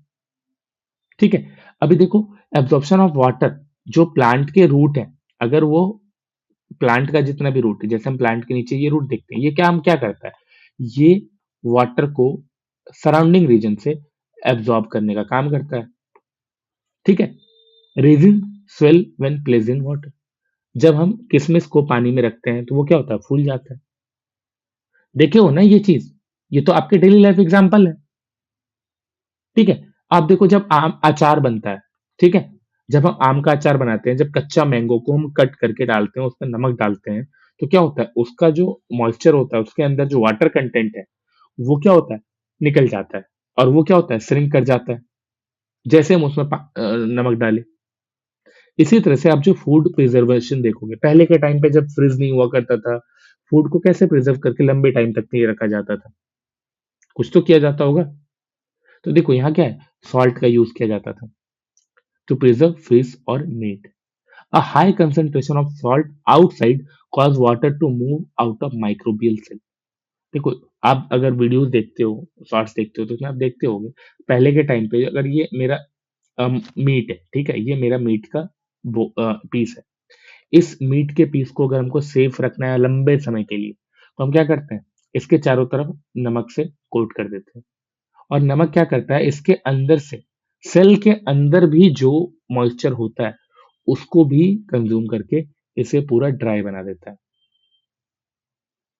ठीक है, और उसके बाद ये खराब नहीं होता है। तो हम इसे जब यूज करना होता है, इसको हम पानी में थोड़ा सा डाल देते हैं, ये फिर से मॉइस्चर गेन कर लेता है और यूज करने लायक हो जाता है। ठीक है, तो ये फूड प्रिजर्वेटिव की तरह यूज भी किया जाता था इस प्रोसेस को। ठीक है, अभी देखो ये सारे एग्जाम्पल्स ही हैं। Red blood cell burst in distil water, water movement in dialysis bag, ये सब क्या है, ये सब ऑस्मोसिस का आपको प्रोसेस इन डेली लाइफ बता रहा है। ठीक है, ऑस्मोसिस क्या कर रहा है, ऑस्मोसिस ट्रांसपोर्ट को फैसिलिटेट कर रहा है। ठीक है, अभी देखो यहाँ पे क्या लिखा है, polar molecule can not directly cross the non polar lipid bilayer. अभी इसका मतलब क्या है, they pass through the membrane with the help of carrier protein और चैनल प्रोटीन। यहाँ पे जो मूवमेंट हो रहा है, ये मूवमेंट कैसे हो रहा है, हम जो लेयर देख रहे हैं सेल मेम्ब्रेन का, उसमें हम क्या देखते हैं, उसमें यही चीज तो हम लोग देख रहे हैं, उसमें इसी चीज के बारे में तो बात की जा रही है कि ट्रांसपोर्ट कैसे हो रहा है। ठीक है, अभी यहाँ पे हम क्या समझ रहे हैं कि movement still occur along the concentration gradient from higher concentration to lower concentration. Movement तो हो रहा है बिना किसी एनर्जी के हायर से लोअर कंसंट्रेशन की तरफ। तो यहाँ पे क्या है, एटीपी का जरूरत नहीं पड़ता है। ठीक है, एंड इसी को हम लोग क्या कहते हैं, पैसिव ट्रांसपोर्ट। अभी देखो, अब हम देखते हैं एक्टिव ट्रांसपोर्ट। देखो पैसिव ट्रांसपोर्ट को इतना डिटेल में क्यों बताया गया, आपको हर एक चीज यहाँ पे क्लियर किया गया ताकि जब एक्टिव बताएं तो उन चीजों को रिपीट ना करना पड़े। अब एक्टिव ट्रांसपोर्ट में क्या होता है, ये जो ट्रांसपोर्ट है ना, ये अगेंस्ट कंसंट्रेशन, सॉरी यहाँ पे लिखा हुआ है, ये जो ट्रांसपोर्ट है अगेंस्ट द कंसंट्रेशन ग्रेडियंट होता है। यहाँ पे हमें एटीपी की जरूरत होती है, और ये एटीपी क्या है, जो सेल एनर्जी बना रहा है उस एनर्जी का जरूरत होता है। और ये एनर्जी का यूज हम लोग कैसे करते हैं, इस एनर्जी का यूज हम लोग करते हैं कैरियर प्रोटीन की तरह। ये जो कैरियर प्रोटीन होते हैं, ये क्या करते हैं, ये पंप की तरह काम करते हैं। अभी देखो एग्जांपल जैसे हम लोग देखते हैं, जो प्लांट का रूट है, ये मिनरल्स को कैसे अब्सॉर्ब कर रहा है। प्लांट रूट क्या करता है, सॉइल से वाटर तो एब्जॉर्ब करता ही है, लेकिन इसके साथ साथ ये क्या एब्जॉर्ब करता है, ये एब्जॉर्ब करता है minerals like nitrate, phosphate, potassium, magnesium. ठीक है, और ये जो आप यहाँ पे एब्जॉर्प्शन देख रहे हो, यहाँ पे जो कंसंट्रेशन ग्रेडियंट है, इसके अगेंस्ट काम हो रहा है। आप देखोगे कि जब सॉइल के अंदर इन सारे मिनरल्स का कंसंट्रेशन कम भी होगा, तो फिर भी आपको रूट सेल्स के अंदर इन सब का कंसंट्रेशन ज्यादा दिख सकता है। एब्जॉर्प्शन देख रहे हो, यहां से हाई से लो नहीं हो रहा है, जो हम लोग कंसंट्रेशन ग्रेडियंट में देख रहे थे। यहाँ पे उसके अगेंस्ट काम हो रहा है, और यहाँ पे उसके अगेंस्ट जो काम हो रहा है, ये सोडियम पोटेशियम पंप की तरह हो रहा है। ह्यूमन सेल में अगर हम देखते हैं, ह्यूमन सेल में क्या दिखता है, ये जो सोडियम पोटेशियम पंप है, ये क्या कर रहा है, ये पंप कंटिन्यूअसली क्या करता है, सोडियम को ट्रांसपोर्ट करता रहता है out of the cell, and potassium को ट्रांसपोर्ट कर रहा रहता है इनटू द सेल। और ये जो काम है, ये काम कंसंट्रेशन ग्रेडियंट के अगेंस्ट होता है। और ये प्रोसेस बहुत ही ज्यादा जरूरी है फॉर नर्व इम्पल्स। ठीक है, और ये जो ट्रांसमिशन है और ये जो मसल कॉन्ट्रैक्शन होता है, ये सब इस चीज के लिए बहुत ही ज्यादा जरूरी है। और ये जो एक्टिविटी है, ये एक्टिविटी कंटिन्यूअसली हमारी बॉडी में चलती रहती है। आप देखो, अगर हम देखें तो हम इंटेस्टाइन में जो ग्लूकोज का अपटेक होता है, यहाँ पे क्या देखते हैं, जब हम खाना खाते हैं, जब वो हमारे इंटेस्टाइन में जाता है, वहां के सेल क्या करते हैं, उसको पूरा डाइजेस्ट करके उससे energy in the form of glucose लेते हैं। ठीक है, एंड वहां पे ये सेल क्या करते हैं, एब्जॉर्ब करते हैं ग्लूकोज। कहाँ से, गट से। और ये कैसे एब्जॉर्ब कर रहा है, using sodium dependent active transport mechanism, जो हम लोग यहाँ पे अभी कर रहे हैं। इस एक्टिव ट्रांसपोर्ट मैकेनिज्म के थ्रू, ये वाला सोडियम पोटेशियम पंप के थ्रू ये क्या कर रहा है, अपटेक कर रहा है। अगर हम किडनी के बारे में बात करें, किडनी जो रीअब्जॉर्प्शन कर रहा है, यहाँ पे क्या देख रहे हैं, kidney tubules actively reabsorb useful substance such as glucose, amino acid and ions even when their concentration inside kidney cell exceed। ठीक है, जब किडनी सेल के अंदर इसका कंसंट्रेशन बढ़ भी जाता है, बट उसके बाद भी कंटिन्यूअसली ये एब्जॉर्प्शन चलता रहता है। This prevent loss of essential molecules in urine. हम जो यूरिन के थ्रू मिनरल्स को भी बाहर करते हैं, बहुत सारे जो चीजें होती है वेस्ट मटेरियल को जो बाहर करते हैं, उसके थ्रू जो हमें चाहिए, जो एसेंशियल मॉलिक्यूल्स है, वो लॉस नहीं होना चाहिए, इसलिए किडनी भी क्या करता है, एब्जॉर्प्शन करता रहता है।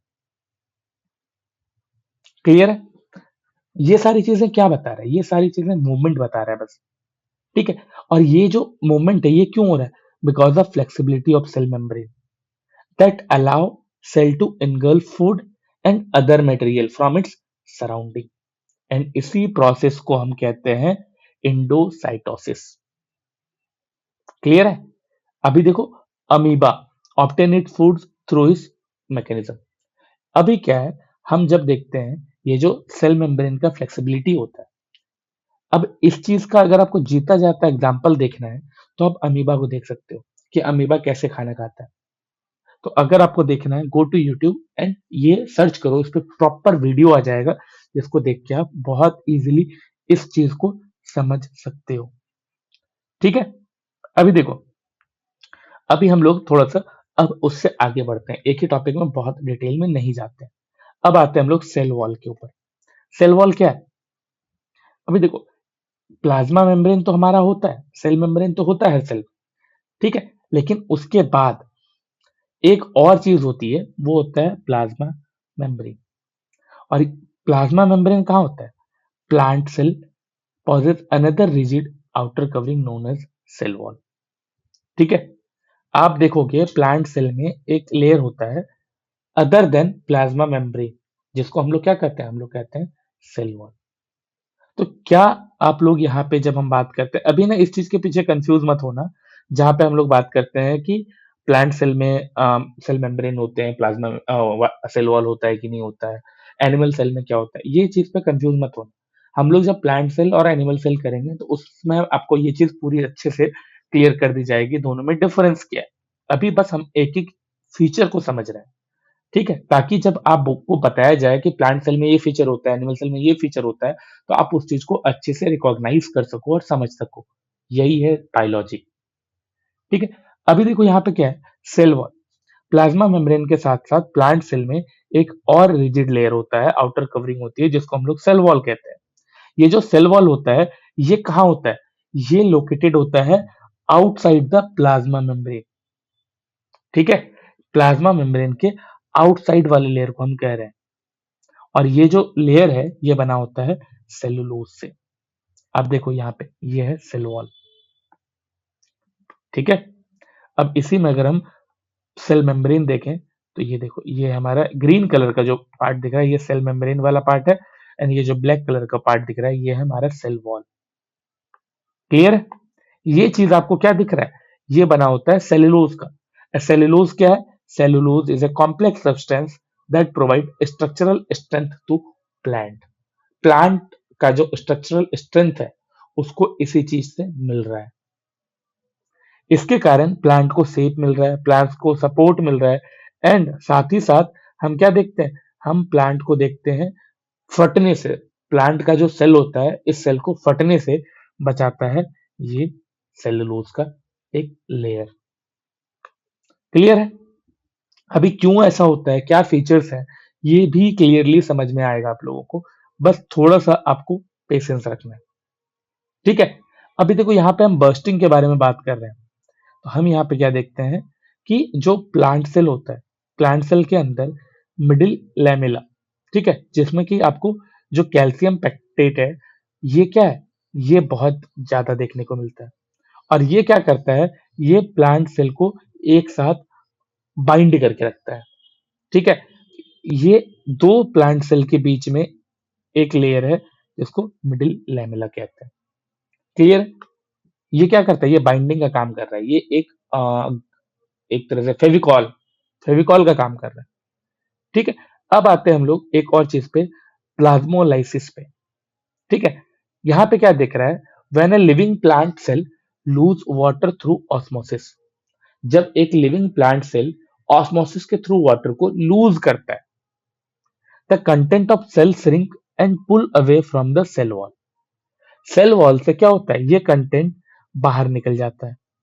एंड इसी प्रोसेस को कह रहे हैं प्लाज्मोलाइसिस। बस देखो, प्लांट सेल के साथ एक चीज आपको देखने को मिलेगा कि plant cell can tolerate much greater variation in the surrounding medium.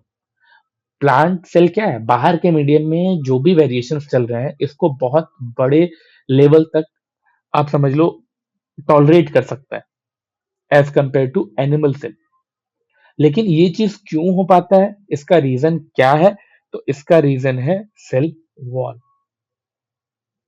ठीक है, और ये जो सेल वॉल है, ये सेल वॉल इस चीज को हेल्प करता है करने में।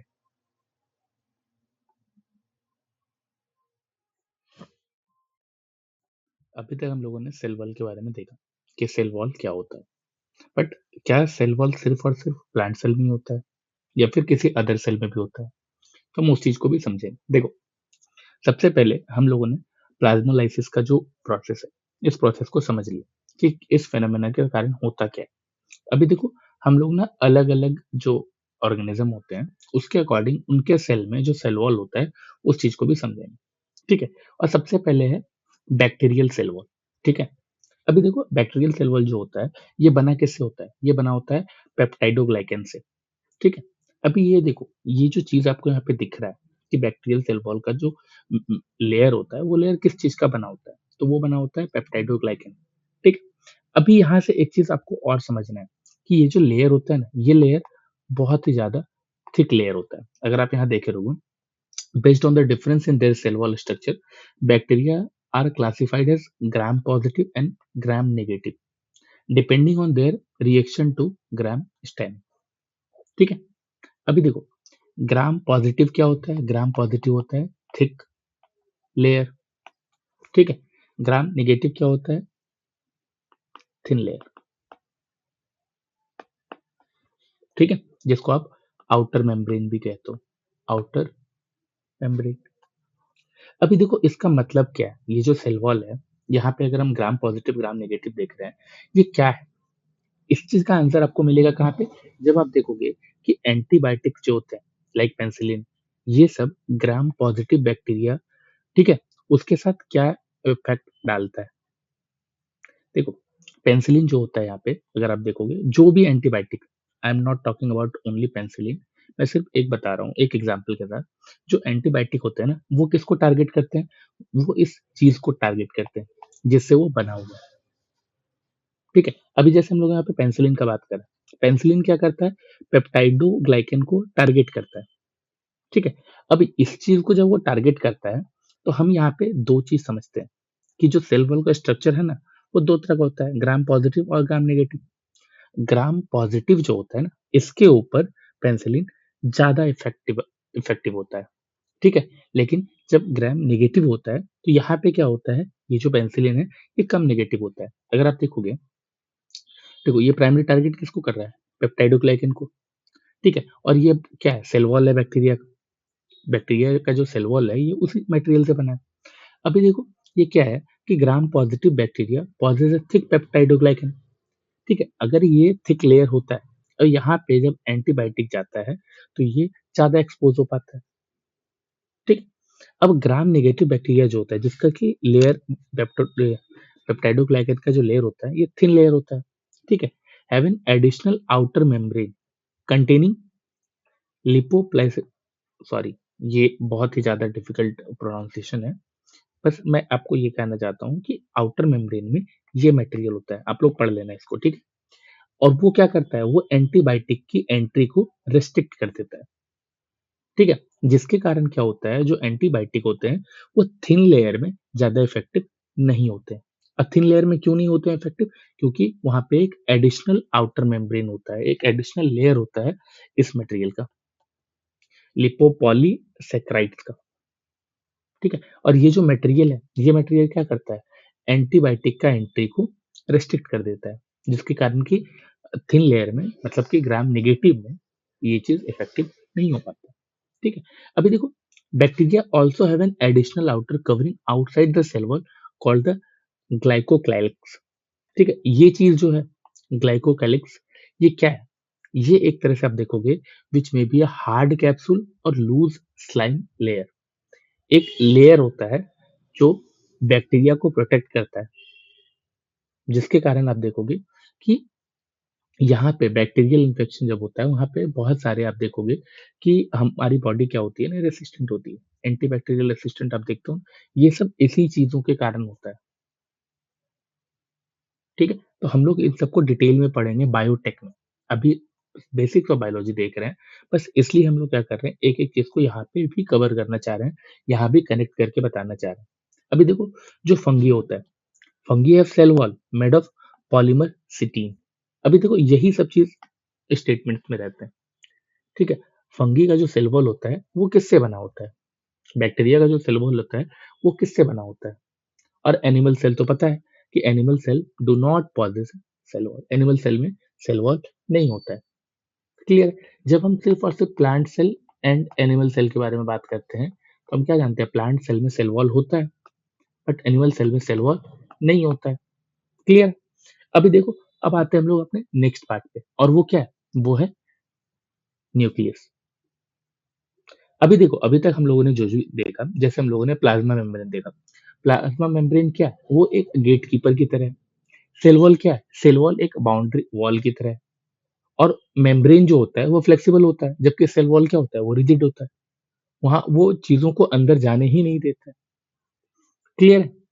अब जब इतना हम समझ चुके हैं, तो आप लोग क्या करो कि यहाँ तक में आप लोगों ने जो भी पढ़ा, जैसे हमने टाइप्स ऑफ सेल पढ़ा, प्रोकैरियोटिक क्या होता है, यूकैरियोटिक क्या होता है, इन दोनों का डिफरेंस को अपने दिमाग में चलाते रहो।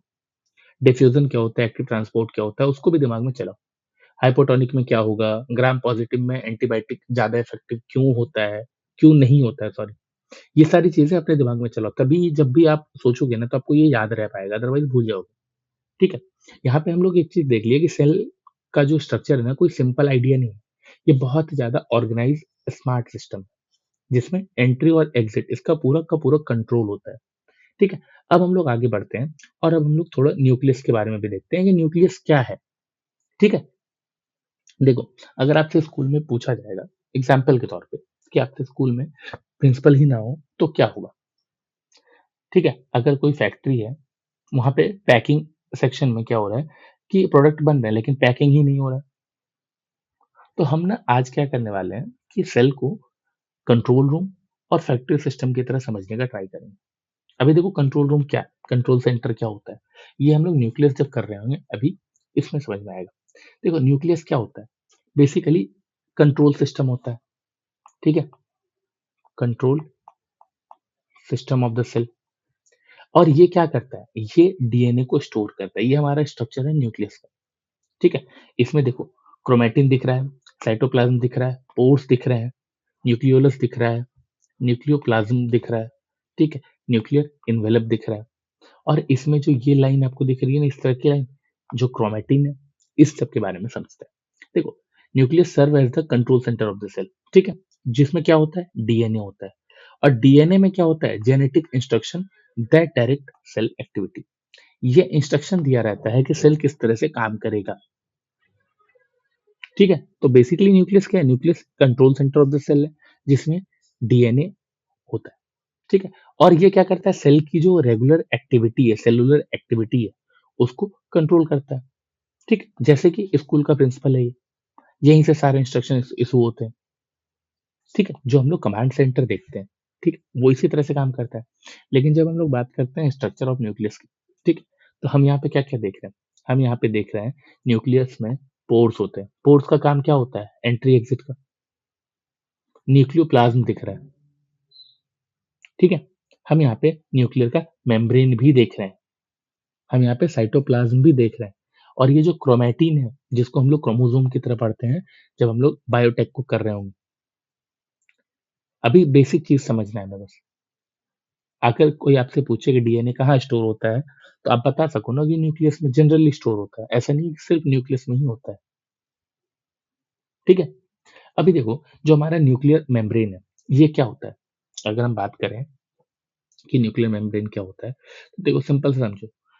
न्यूक्लियर मेम्ब्रेन, हर जगह पे मेम्ब्रेन का मतलब क्या, बाउंड्री लाइन के बारे में बात करते हैं।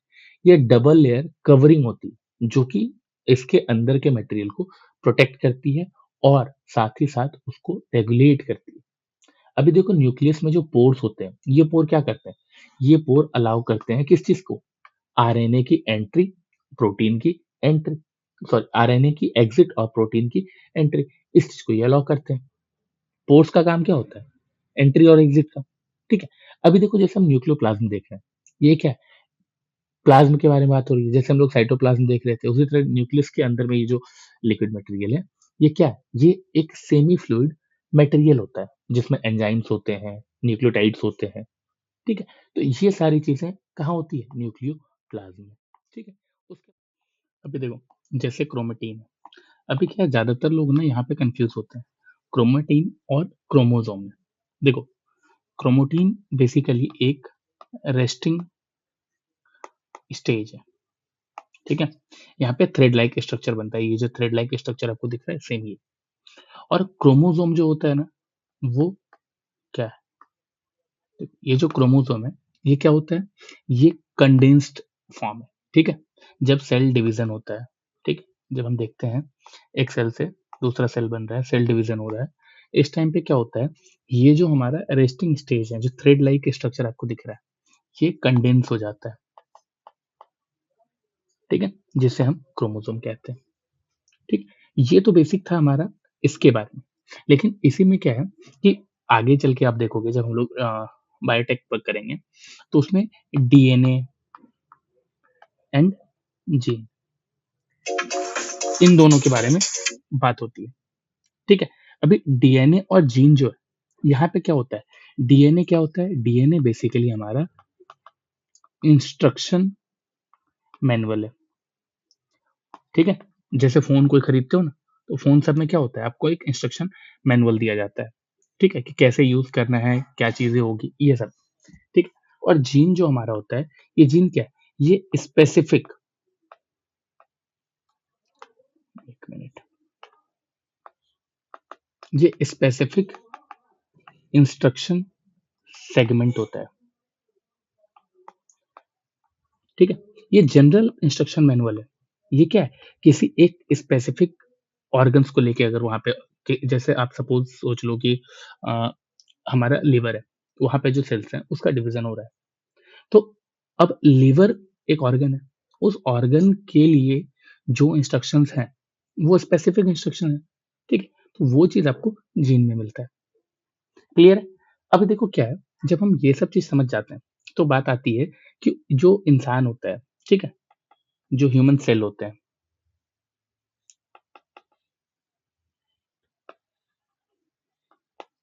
ये सेल क्या है? ये 46 क्रोमोसोम से बना होता है, जिसमें कि 23 पेयर्स होते हैं, ठीक है? और इसके बारे में डिटेल इन्फॉर्मेशन जब हम लोग बायोटेक करेंगे ना, तो उसमें आपको बताया जाएगा कि क्या-क्या चीज़ें होती हैं। अभी आपको बस बेसिक ये समझना है और ये ध्यान में रखना है। अभी देखो क्या होता है ना, कि बहुत सारे लोग क्या होते हैं, एक चीज़ पे कन्फ्यूज़ होते हैं, और वो क्या है? वो है पोज़ीशन ऑफ न्यूक्लियस, कि आखिर सेल के अंदर न्यूक्लियस कहाँ पे होता है? तो आप देखोगे, जो प्लांट सेल होता है, ठीक है? यहाँ प्लांट सेल में क्या है कि अगर ये मेरा प्लांट सेल का स्ट्रक्चर है, इसमें ना एक लार्ज वैक्यूल होता है, ठीक है? एंड इस वैक्यूल के कारण क्या होता है कि न्यूक्लियस पुश किया जाता है साइड एरियाज़ में, ठीक है? लेकिन जब आप एनिमल सेल में देखोगे, यहाँ पे क्या होगा, न्यूक्लियस जनरली सेंटर में होता है, ठीक है? ये सेंट्रल लोकेशन में होता है। अब देखो ये जो डिफरेंस है, ये क्यों हो रहा है? ये वैक्यूल के कारण हो रहा है। तो आपको ये चीज़ आपको ध्यान में रखना है कि न्यूक्लियस का पोज़ीशन में कन्फ्यूज़ नहीं होना है, क्लियर है? अभी देखो, इतना तो समझ गए। अब एक और चीज़ है इसमें, वो क्या है? उम, न्यूक्लियस, साइटोप्लाज्म, क्रोमेटिन हो गया। अभी एक और समझो, ये क्या है? न्यूक्लियोलस, ठीक है? ये क्या होता है? न्यूक्लियोलस में क्या होता है? यहाँ पे कौन-सी चीज़ें हो रही थी, कौन-सी एक्टिविटी हो रही होती है, क्लियर है? अभी देखो, ये है न्यूक्लियोलस, यहाँ पे कौन-सी एक्टिविटी हो रही थी? यहाँ पे बेसिकली आप देखोगे राइबोसोम होता है ना, ठीक है? ये राइबोसोम फॉर्मेशन का साइट होता है, ठीक है? और ये कैसे किससे बना होता है? ये आरएनए प्लस प्रोटीन्स, इन दोनों से बना होता है, ठीक है? तो आपको हर एक चीज़ के बारे में वहाँ पे क्या एक्टिविटी हो रही है, ये जानना बहुत ज़रूरी है। अब बात आती है types of cell based on nucleus. Nucleus के ऊपर बेस्ड टाइप्स ऑफ सेल क्या-क्या होते हैं? सबसे पहले क्या है? यूनी न्यूक्लिएट सेल, मतलब क्या है? यहाँ पे सिंगल न्यूक्लियस होता है। ज़्यादातर सेल में आप देखोगे कि सिंगल न्यूक्लियस ही होता है। Have a single nucleus, these are most common in eukaryotic cell, ठीक है? अब एग्ज़ाम्पल देखो, टिपिकल एनिमल सेल जो है हमारा, वो एग्ज़ाम्पल है। अगर न्यूरॉन्स, ठीक है? प्लांट सेल, इसमें भी एग्ज़ाम्पल दिए हुए हैं आपको। इसी तरह से एक और होता है मल्टी न्यूक्लियस सेल, ठीक है? जिसमें क्या है, एक से ज़्यादा न्यूक्लियस होते हैं, ठीक है? अब मल्टी न्यूक्लियाई सेल जो होते हैं, यहाँ पे क्या देखोगे, जो स्केलेटल मसल्स होते हैं हमारे, उन सब में आपको दिखेगा इस तरह के सेल्स। देखो, contain more than one nucleus, skeletal muscle fibres, contain certain fungi, algae और भी अदर प्लांट्स होते हैं जो एंडोस्पर्म होते हैं, ठीक है? अब इन सब में क्या है, आपको यहाँ पे एक से ज़्यादा न्यूक्लियस देखने को मिलता है, ठीक है? अभी देखो, ये क्या है? ये एक ऐसा बेसिकली आप समझ सकते हो, इस तरह के सेल होते हैं जिसका काम बहुत ज़्यादा होता है। जहाँ पे क्या है कि एक न्यूक्लियस से काम नहीं हो पा रहा है। अभी देखो क्या है, having multiple nuclear allow better control over large cytoplasmic volumes. Multiple nucleus की ज़रूरत क्यों पड़ रही है? ताकि बेटर कंट्रोल हो सके उन सारे मसल्स पे, ओह सॉरी, उन सारे सेल्स पे, जो कि क्या है, सपोर्ट रैपिड मेटाबॉलिज्म, ठीक है? This enable specialised function like muscle contraction, जो हमारा मसल सेल होता है, ठीक है? तो इन सब में अगर आप देखोगे तो ये यहाँ पे मल्टी न्यूक्लियर सेल होते हैं। इसके अलावा क्या है? Liver cell. लिवर सेल में भी क्या आपको दिख रहा है? मे बी यूनि न्यूक्लिएट और मल्टी न्यूक्लिएट। देखो, ज़्यादातर लिवर में क्या होता है ना कि 2 न्यूक्लियाई होते हैं, ठीक है? जिसके कारण क्या है कि वहाँ पे जो प्रोटीन का सिंथेसाइज़ेशन होता है, प्रोटीन का जो डाइजेशंस होता है, वो बहुत ईज़िली होता है, ठीक है? जो हार्मफुल सब्सटेंस होते हैं ब्लड से, उससे निकाल दिया जाता है। और जो एंजाइम्स होते हैं, उन सारे एंजाइम्स को बेटर तरीके से डाइजेस्ट किया जाता है, ठीक है? तो ये काम होता है, हम देखते हैं जहाँ पे भी मोर देन 1 न्यूक्लियस पाए जाते हैं। अब आता है एनीन्यूक्लिएट सेल। एनीन्यूक्लिएट क्या है? जहाँ पे कोई न्यूक्लियस ही नहीं होता है। देखो यहाँ क्या लिखा है? Anucleate cell are cell that lacks a nucleus. देखो, जो हमारा मैच्योर रेड ब्लड सेल होता है, ठीक है? उसमें आपको न्यूक्लियस नहीं दिखता है। अभी जो रेड ब्लड सेल है, ये न्यूक्लियस लूज़ क्यों कर देता है? देखो, जो मैच्योर आरबीसी होता है, यहाँ पे इसीलिए न्यूक्लियस नहीं होता है, क्योंकि न्यूक्लियस के जगह पे क्या होता है? ज़्यादा से ज़्यादा हीमोग्लोबिन होता है और इस हीमोग्लोबिन का काम क्या होता है? Better oxygen transport. देखो यहाँ लिखा है ना कि RCB lose their nucleus to create more space for haemoglobin, जिसके कारण क्या होता है? ऑक्सीजन ट्रांसपोर्ट बहुत एफिशिएंट हो जाता है, ठीक है? तो ये सारी चीज़ें आप नोट से पढ़ सकते हो। क्लियर है? अभी देखो, जब इतना हम समझ जाते हैं, फिर आता है न्यूक्लियोइड, ठीक है? न्यूक्लियोइड क्या होता है? देखो, सबसे पहले यहाँ पे समझो, किसी-किसी ऑर्गेनिज़्म में क्या होता है, जैसे कि यहाँ पे एक एग्ज़ाम्पल दिया हुआ है बैक्टीरिया। यहाँ पे जो न्यूक्लियर रीजन होता है ना, may not be clearly defined due to absence of nuclear membrane. इसमें भी न्यूक्लियस का काम हो रहा है, जैसे ये सेल है।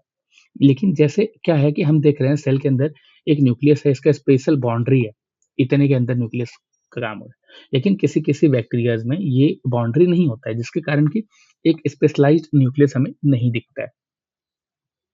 क्यों नहीं दिखता है? क्योंकि न्यूक्लियर मेम्ब्रेन का एब्सेंस होता है यहाँ पे, ठीक है? और इस तरह के जो हमारे सेल होते हैं, इसमें देखोगे कि जो इल डिफाइंड न्यूक्लियर रीजन है, that contain only nucleic acid is called nucleoid. यहाँ पे न्यूक्लिक एसिड जो चाहिए, वो एसिड इस एरिया में सपोज़ है, ठीक है? और ये एसिड को ही क्या बोलते हैं? इस एसिडिक रीजन को ही क्या बोल रहे हैं? हम बोल रहे हैं न्यूक्लियोइड। क्लियर है? अभी तो ये ज्यादातर कहाँ देखने को मिल रहा है आपको? किसी किसी ऑर्गेनिज्म में ही इस तरह की चीजें आपको देखने को मिल रहा है, और आपको ये ज्यादातर प्रोकैरियोट्स में ही देखने को मिलेंगे।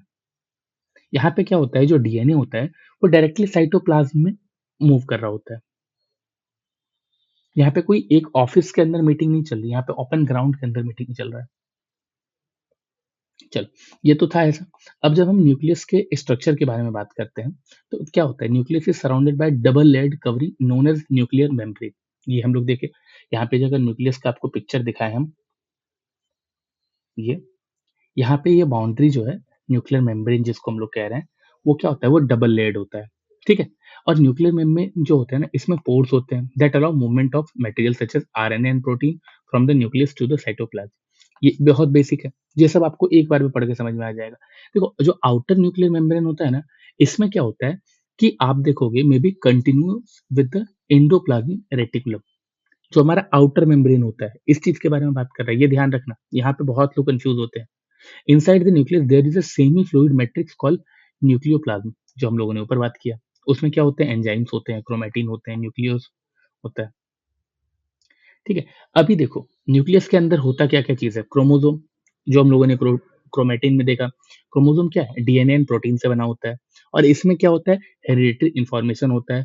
जो आपके पेरेंट्स हैं, इनके हेरिडिटरी इन्फॉर्मेशन कहाँ मिलेंगे, तो इनके हेरिडिटरी इन्फॉर्मेशन आपको क्रोमोसोम्स में मिलेंगे, जहाँ पे डीएनए होता है, बेसिकली डीएनए में मिलेंगे। ठीक है। अभी देखो, यहाँ पे जब हम इस चीज को समझ जाते हैं, डीएनए डीऑक्सी राइबोन्यूक्लिक एसिड। ठीक है। ये क्या है, DNA contain instruction required for building and organising cell. जो भी सेल बनेगा, वो सेल किस तरीके से बनेगा, उसके बारे में जो स्पेसिफिक प्रोसीजर है, ठीक है, वो जो इंस्ट्रक्शंस है वो डीएनए में होता है। ठीक है। And functional unit of DNA as known as gene. हमने जीन और डीएनए के बारे में भी देखा। हर एक क्रोमोसोम में क्या होता है, सेंट्रोमियर, आर्म्स एंड टेलोमेर्स। देखो, ये बस आपको जानना है। अभी हम इसके ऊपर बहुत डिटेल में जाके कोई फायदा नहीं है। हो सकता है बायोटेक में हम लोग करें, ठीक है, लेकिन इतना इन्फॉर्मेशन आपके पास होना चाहिए। इससे ज्यादा की जरूरत नहीं है आपको।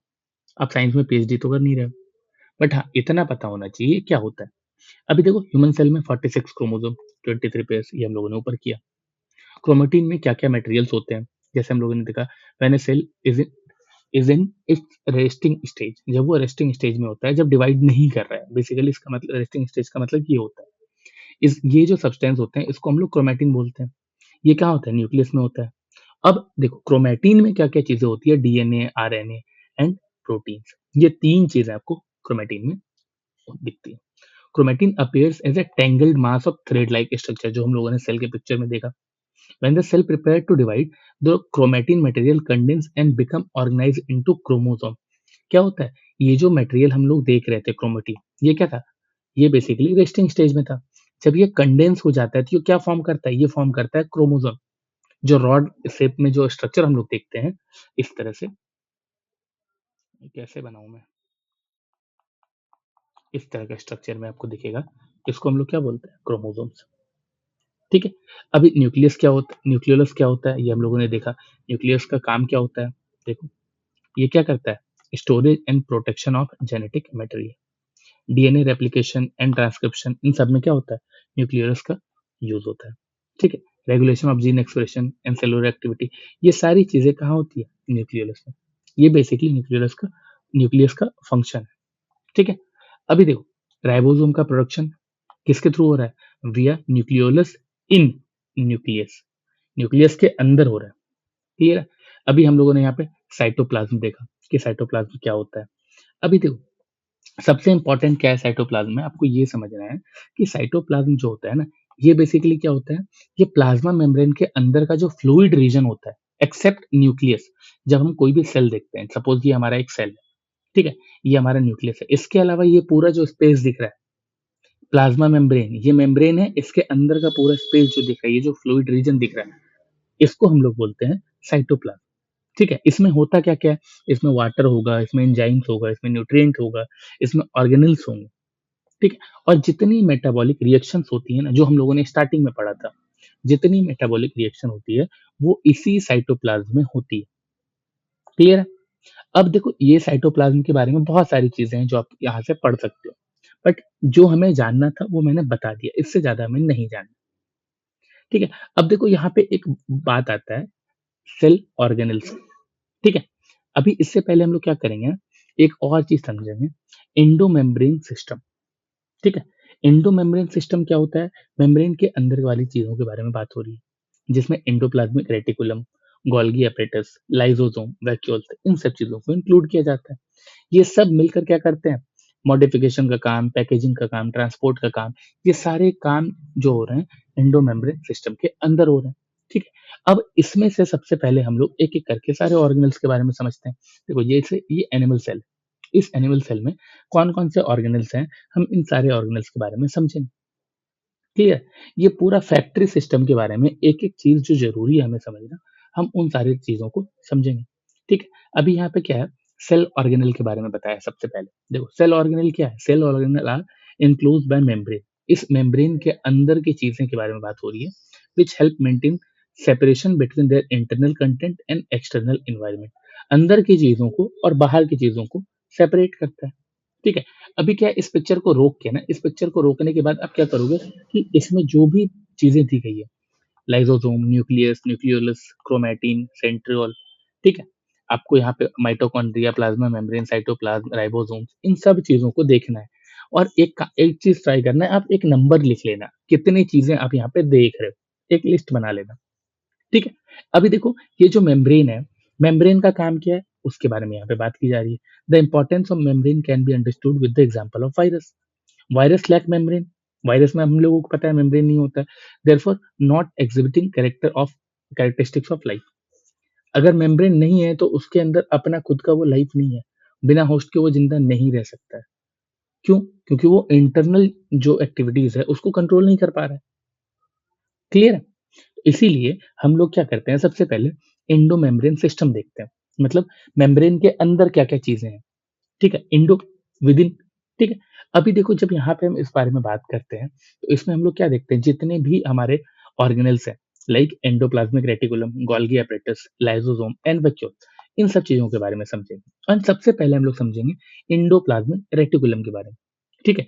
ये जो एंडोप्लाज्मिक रेटिकुलम है, जिसको हम लोग ईआर के नाम से भी डिनोट करते हैं, ये क्या है? ये एक नेटवर्क है मेम्ब्रेन बाउंड ट्यूब्यूल्स और सैक्स का, ठीक है? अभी ये जो चीज़ें हैं ये है क्या? देखो सबसे पहले समझो, इस पिक्चर को देखा हमने, ठीक है? इस पिक्चर को देखो और समझने का ट्राई करो इस पिक्चर में कौन-कौन से पार्ट हैं।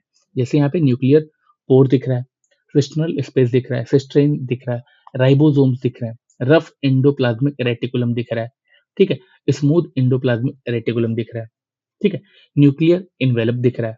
ये कुछ पार्ट्स हैं जिसे हमें समझना है। अब ये पार्ट्स अगर आप समझ जाते हो, तो सबसे पहले देखो जो एंडोप्लाज्मिक रेटिकुलम होता है, इसमें क्या है? Synthesis and transport of protein and lipid. यहाँ पे क्या हो रहा है? प्रोटीन और लिपिड का सिंथेसिस हो रहा है एंड ट्रांसपोर्ट हो रहा है। अभी देखो यहाँ पे क्या है? ट्रांसपोर्ट भी हो रहा है एंड सिंथेसिस भी हो रहा है। इन दोनों चीज़ों को समझो। जहाँ पे दोनों सारी चीज़ें होंगी, वहाँ पे क्या होगा? एक एक्सटेंसिव नेटवर्क का ज़रूरत होता है, ठीक है? जिसके थ्रू हम ट्रांसपोर्ट कर सकते हैं। और ये जो नेटवर्क होगा, ये क्या होगा? Membrane bound tubes and sheets के थ्रू होगा, ठीक है? जिससे क्या होगा?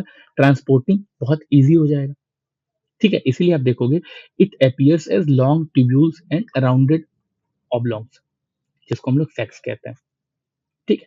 एंड इसी चीज़ को हम लोग कहते हैं वेसल। अभी देखो ये जो एंडोप्लाज्मिक रेटिकुलम है, इसका जो मेम्ब्रेन होता है, ये जिस तरह से हम लोगों ने प्लाज्मा मेम्ब्रेन देखा था ना, उसी तरह से होता है। लेकिन आपको क्या देखने को मिलेगा, ये जो एंडोप्लाज्मिक रेटिकुलम होता है, ये प्रोकैरियोट्स में एब्सेंट होता है एंड बहुत सारे जो हमारे यूकैरियोटिक सेल्स हैं, उसमें भी कभी-कभी आप एंडोप्लाज्मिक रेटिकुलम नहीं देखते हो। जैसे कि हमारा mature red blood cell do not possess any type of endoplasmic reticulum. अभी देखो ये जो चीज़ है, यहाँ पे क्या है? सिंथेसाइजेशन एंड ट्रांसपोर्ट, ये 2 चीज़ है, ठीक है? अभी देखो cell that synthesise and secretes large amount of protein require a extensive network, endoplasmic reticulum network, ठीक है? जैसे देखो हमारा पैनक्रियाज़ और लीवर, यहाँ पे क्या ये चीज़ क्या करते हैं? सेक्रीट्स का काम करते हैं, क्या सेक्रीट करते हैं? ठीक है? तो ये जो एंजाइम सेक्रीट्स कर रहे हैं, तो इसके लिए क्या होता है? इनको एंडोप्लाज्मिक रेटिकुलम बहुत ही ज़्यादा ज़रूरी हो जाता है, जिसके कारण उनके पास बहुत लार्ज अमाउंट में एंडोप्लाज्मिक रेटिकुलम होता है। ठीक है?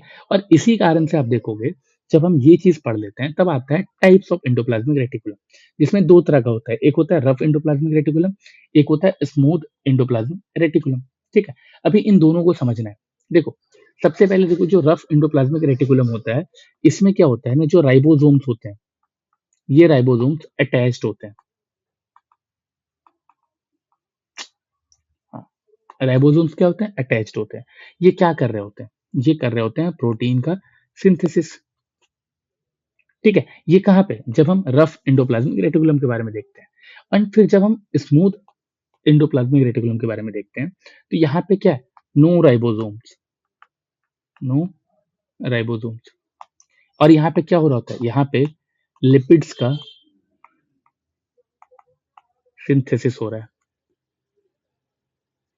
यहाँ पे डिटॉक्सिफिकेशन होता है। यहाँ पे क्या आपको दिखेगा, यहाँ पे डिटॉक्सिफिकेशन, स्पेशली कहाँ, ये लिवर सेल में आपको ज्यादातर देखने को मिलता है। ठीक है, तो आप यहाँ पे दोनों तरह के जब ईआर को देखते हो, एंडोप्लाज्मिक रेटिकुलम को देखते हो, तो आपको यहाँ पे क्या दिखता है, जो हमारा रफ एंडोप्लाज्मिक रेटिकुलम है, जो हम इस पिक्चर में देख पा रहे हैं, यहाँ पे क्या है, ये राइबोसोम्स अटैच्ड है। बट ये जो हमारा स्मूथ एंडोप्लाज्मिक रेटिकुलम है, यहाँ पे क्या है, यहाँ पे हमें कहीं पे राइबोसोम्स अटैच नहीं दिख रहे। क्लियर है? अब राइबोसोम का काम क्या होता है, तो आपको पता है राइबोसोम का काम क्या होता है, प्रोटीन सिंथेसिस का। क्लियर? अब समझो, ये तो हमारा था बेसिकली सिंपल चीजें, एंडोप्लाज्मिक रेटिकुलम का जो टाइप्स है। But what are the function of endoplasmic reticulum, आखिर एंडोप्लाज्मिक रेटिकुलम क्या करते हैं, तो हमने पहले ही पढ़ा था, ट्रांसपोर्ट का काम। देखो, यहाँ पे और भी चीजें लिखी गई है जो आप पढ़ोगे, बट अगर आपको कुछ याद रखना है तो ये याद रखना है जो मैं यहाँ पे बता रहा हूँ। ठीक है, एंडोप्लाज्मिक रेटिकुलम में आपको क्या दिखेगा, आपको एक सरफेस दिखेगा जिसमें बायोकेमिकल रिएक्शंस हो रहे हैं, बायोकेमिकल रिएक्शंस हो रहे हैं। यहाँ पे आपको मेम्ब्रेन बायोजेनेसिस भी देखने को मिलता है। ठीक है, ये सारी चीजें कहाँ हो रही है, ये सारी चीजें हमारा एंडोप्लाज्मिक रेटिकुलम में हो रहा है। ठीक है, अभी देखो, यहाँ पे अलग अलग टाइप्स में, अलग अलग सेल टाइप में अलग अलग तरह की चीजें दिखती है, बट जो सबसे इंपॉर्टेंट रोल है वो क्या है, to serve as a channel for the transport of material. इसीलिए मैंने बोला कि ये याद रखना जरूरी है, स्पेशली प्रोटीन्स का ट्रांसपोर्ट। ठीक है, between different region of the cytoplasm और बिटवीन साइटोप्लाज्म एंड न्यूक्लियस। ठीक है, इन दोनों के बीच में ट्रांसपोर्ट का काम ये करता है।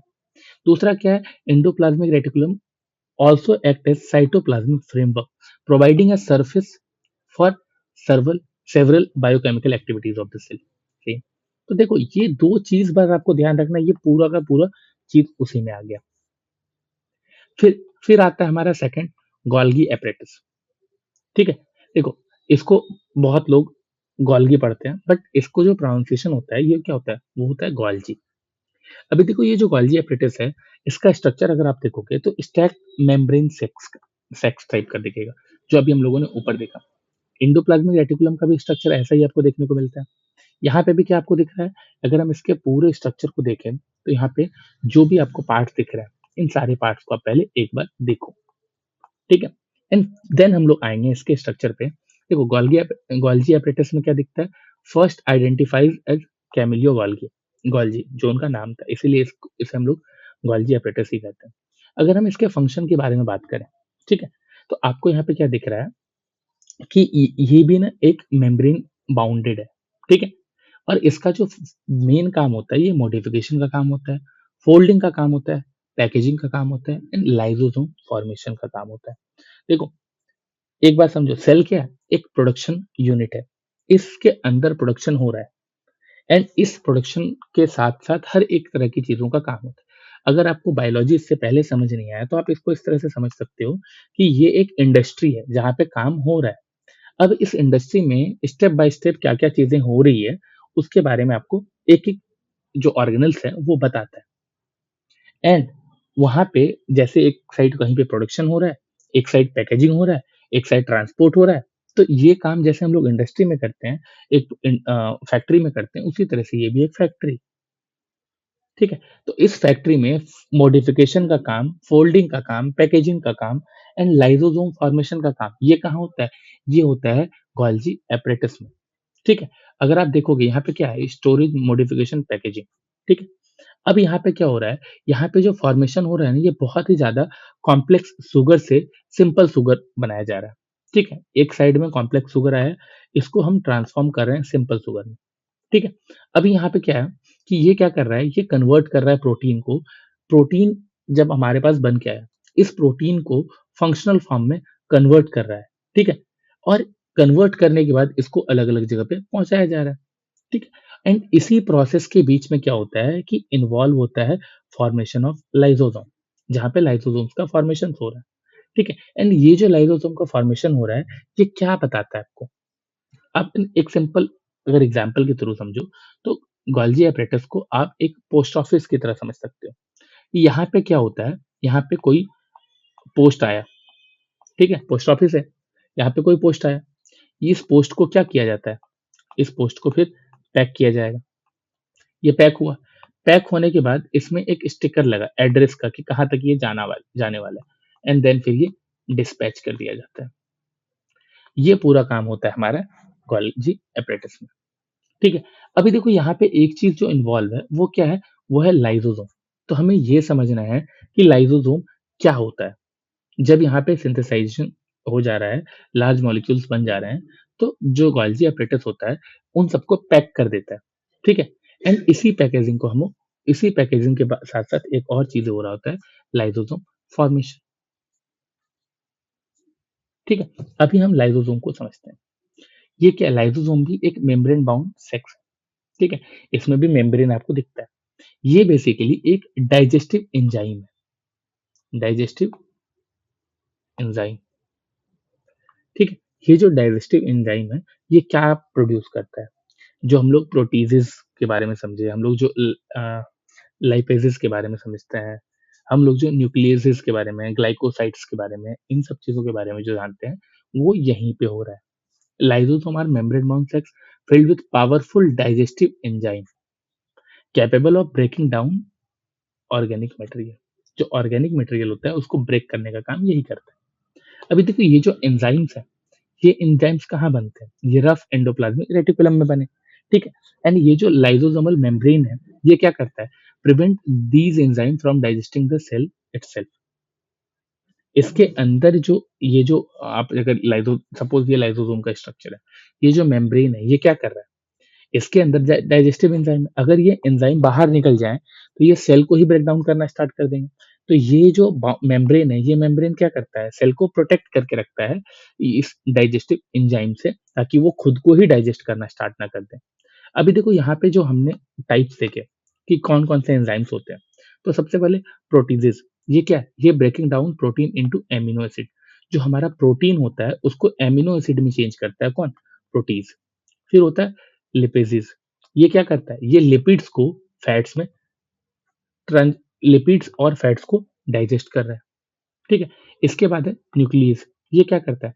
ये जो हमारा न्यूक्लिक एसिड होता है, डीएनए और आरएनए, इसको डिग्रेड करता है। फिर आता है हमारा ग्लाइकोसाइडेज, ये क्या करता है? ये जो हमारा हाइड्रेट्स होता है, ठीक है? ये कार्बोहाइड्रेट्स क्या है? ये कॉम्प्लेक्स शुगर है मेरा, इसको सिंपल शुगर में कन्वर्ट कर देता है। ये काम कौन कर रहा है? ये काम कर रहा है हमारा लाइसोसोम।